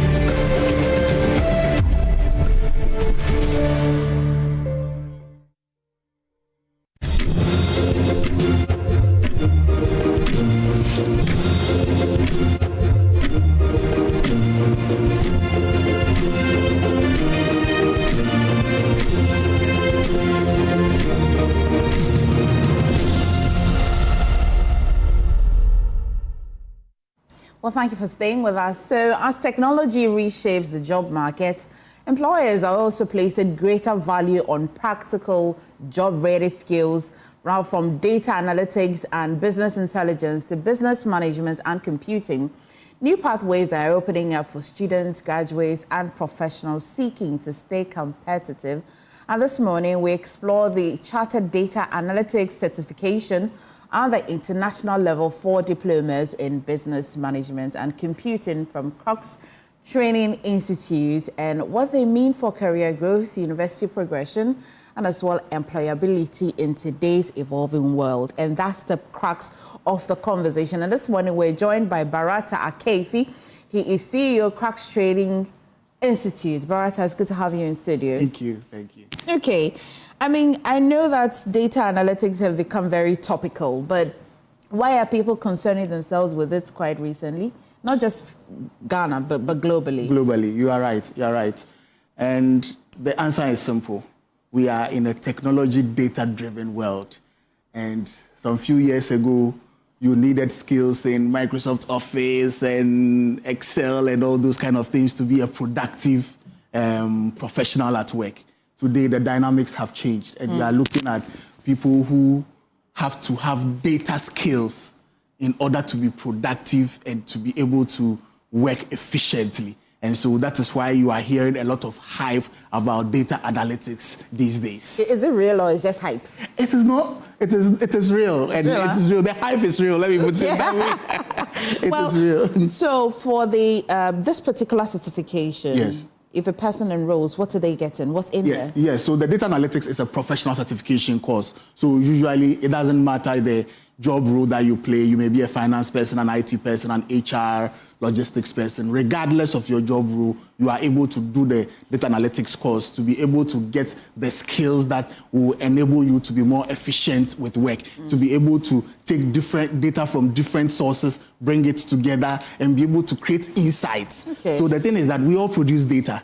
But is the data relevant to us? Is it advantageous to us? So when we come to multimedia, you have tons of data being produced. I'm sure you have a data team that is... Oh, yes, we have exactly. We have a strong data So the question will be, why are you investing in the data team? Because they are bringing you insights that enhance the job that you are doing. You have to be on top of your game. You can't just rely on instincts or experience, but you have to be able to speak to the facts, to data, to trends that are happening. And so you think of yourself in a job environment where you don't have these skills, then it means that you always have to rely on somebody or a different person to come and help you to put these things together. And that's why we think that it's important to have these skills. So the Chartered Data Analyst certification, if I enroll, how long would it take me to acquire this? So we have two brands or two versions of the course. We have the full 6 months certification course. So with that, you are going through the program and you write an international certification and get the Chartered Data Analyst certification title.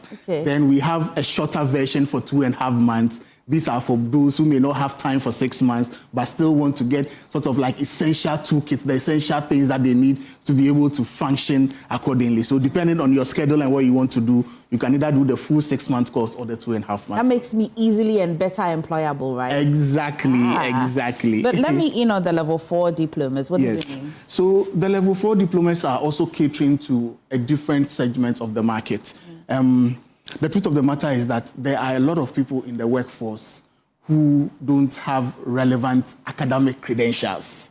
And the way our systems work, you may be a very hard-working person, you may be good at your job, but when it comes to things like promotions and remunerations, HR will always say, okay, referring to your file, we see that you are just a high school graduate, so this is the best we can do for you.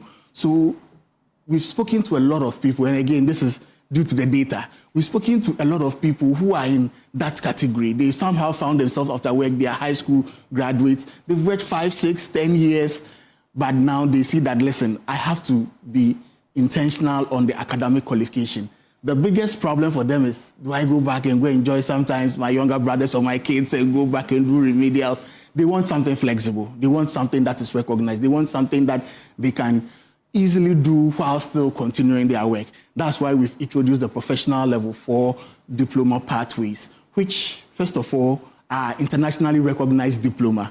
What it means is that after this 6 months program, you now have a diploma. You can go to HR and say, hey, can you look at it and do something for me? And then secondly, very importantly, they now provide a direct pathway to level 200 of the traditional universities.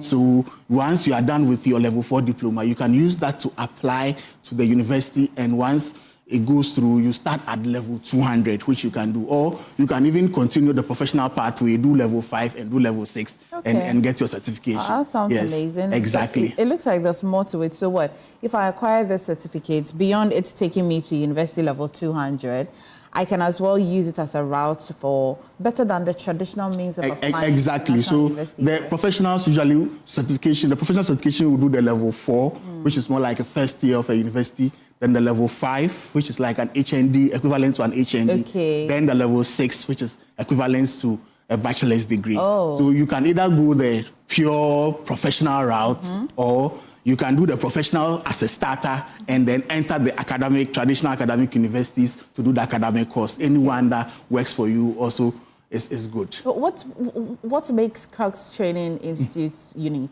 Okay, so we are catering to the needs of the market. We are looking at people who need specific certification and giving it to them at an affordable cost, at a flexible arrangement. We have online courses, we have in-person courses, we have hybrid courses, and then the best tutors around. We want to make sure that you are equipped to be able to do your work. We want to make sure that we open pathways for you, if it's academic credentials that you are looking at, to be able to do those things and do them well in the shortest possible time. Yes. For confidence, how long have you been? So Crux Training, I've been around for about 6 years now, yes. And we usually will pursue programs that are internationally recognized and also locally relevant.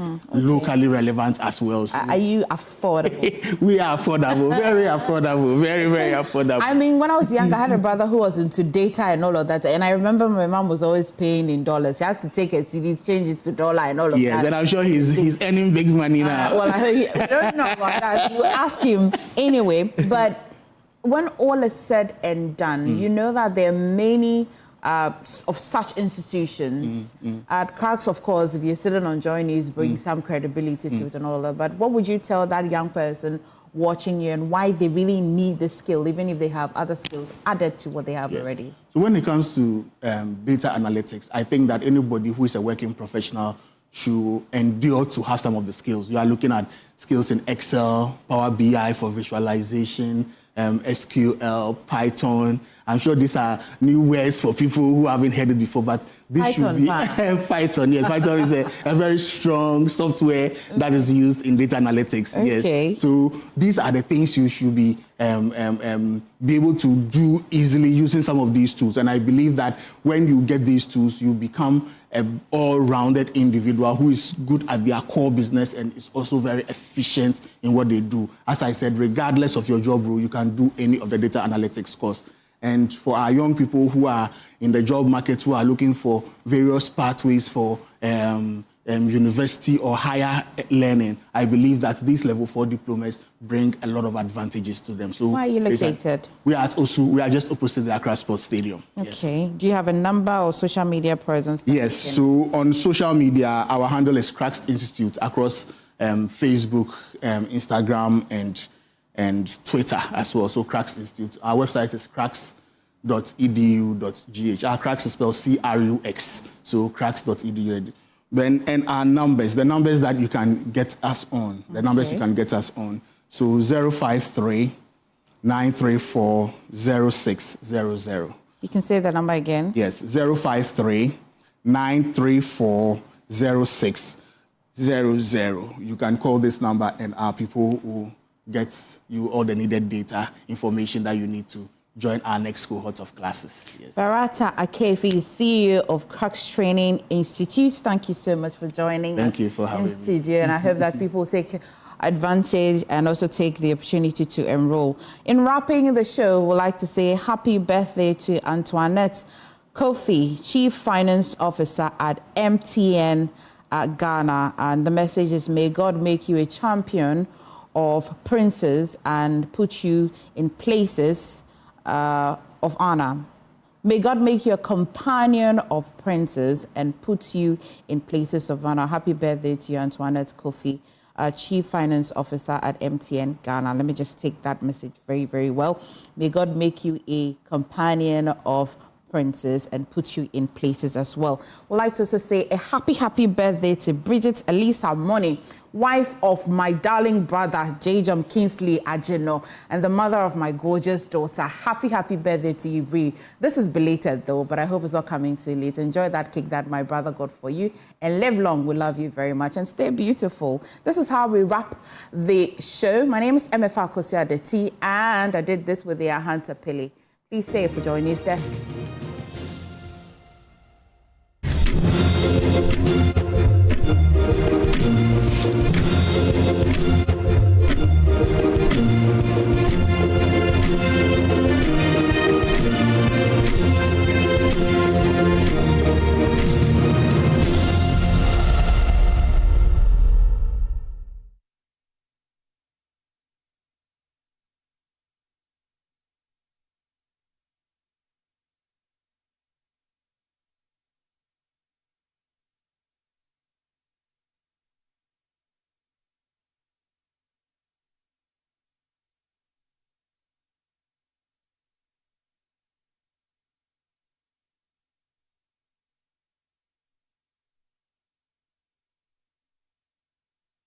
In 2025, the Bank of Ghana reported a loss of 15.63 billion Ghana cedis. But without one major move, that loss would have been 33.19 billion Ghana cedis. So what actually changed the picture? Gold. The bank sold refined gold it had accumulated under its domestic gold purchase program.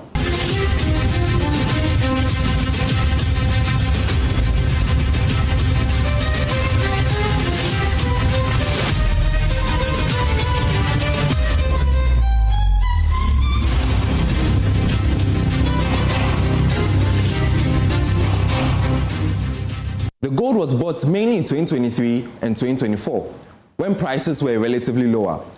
By 2025, prices had increased. So when the bank sold it, it made 9.57 billion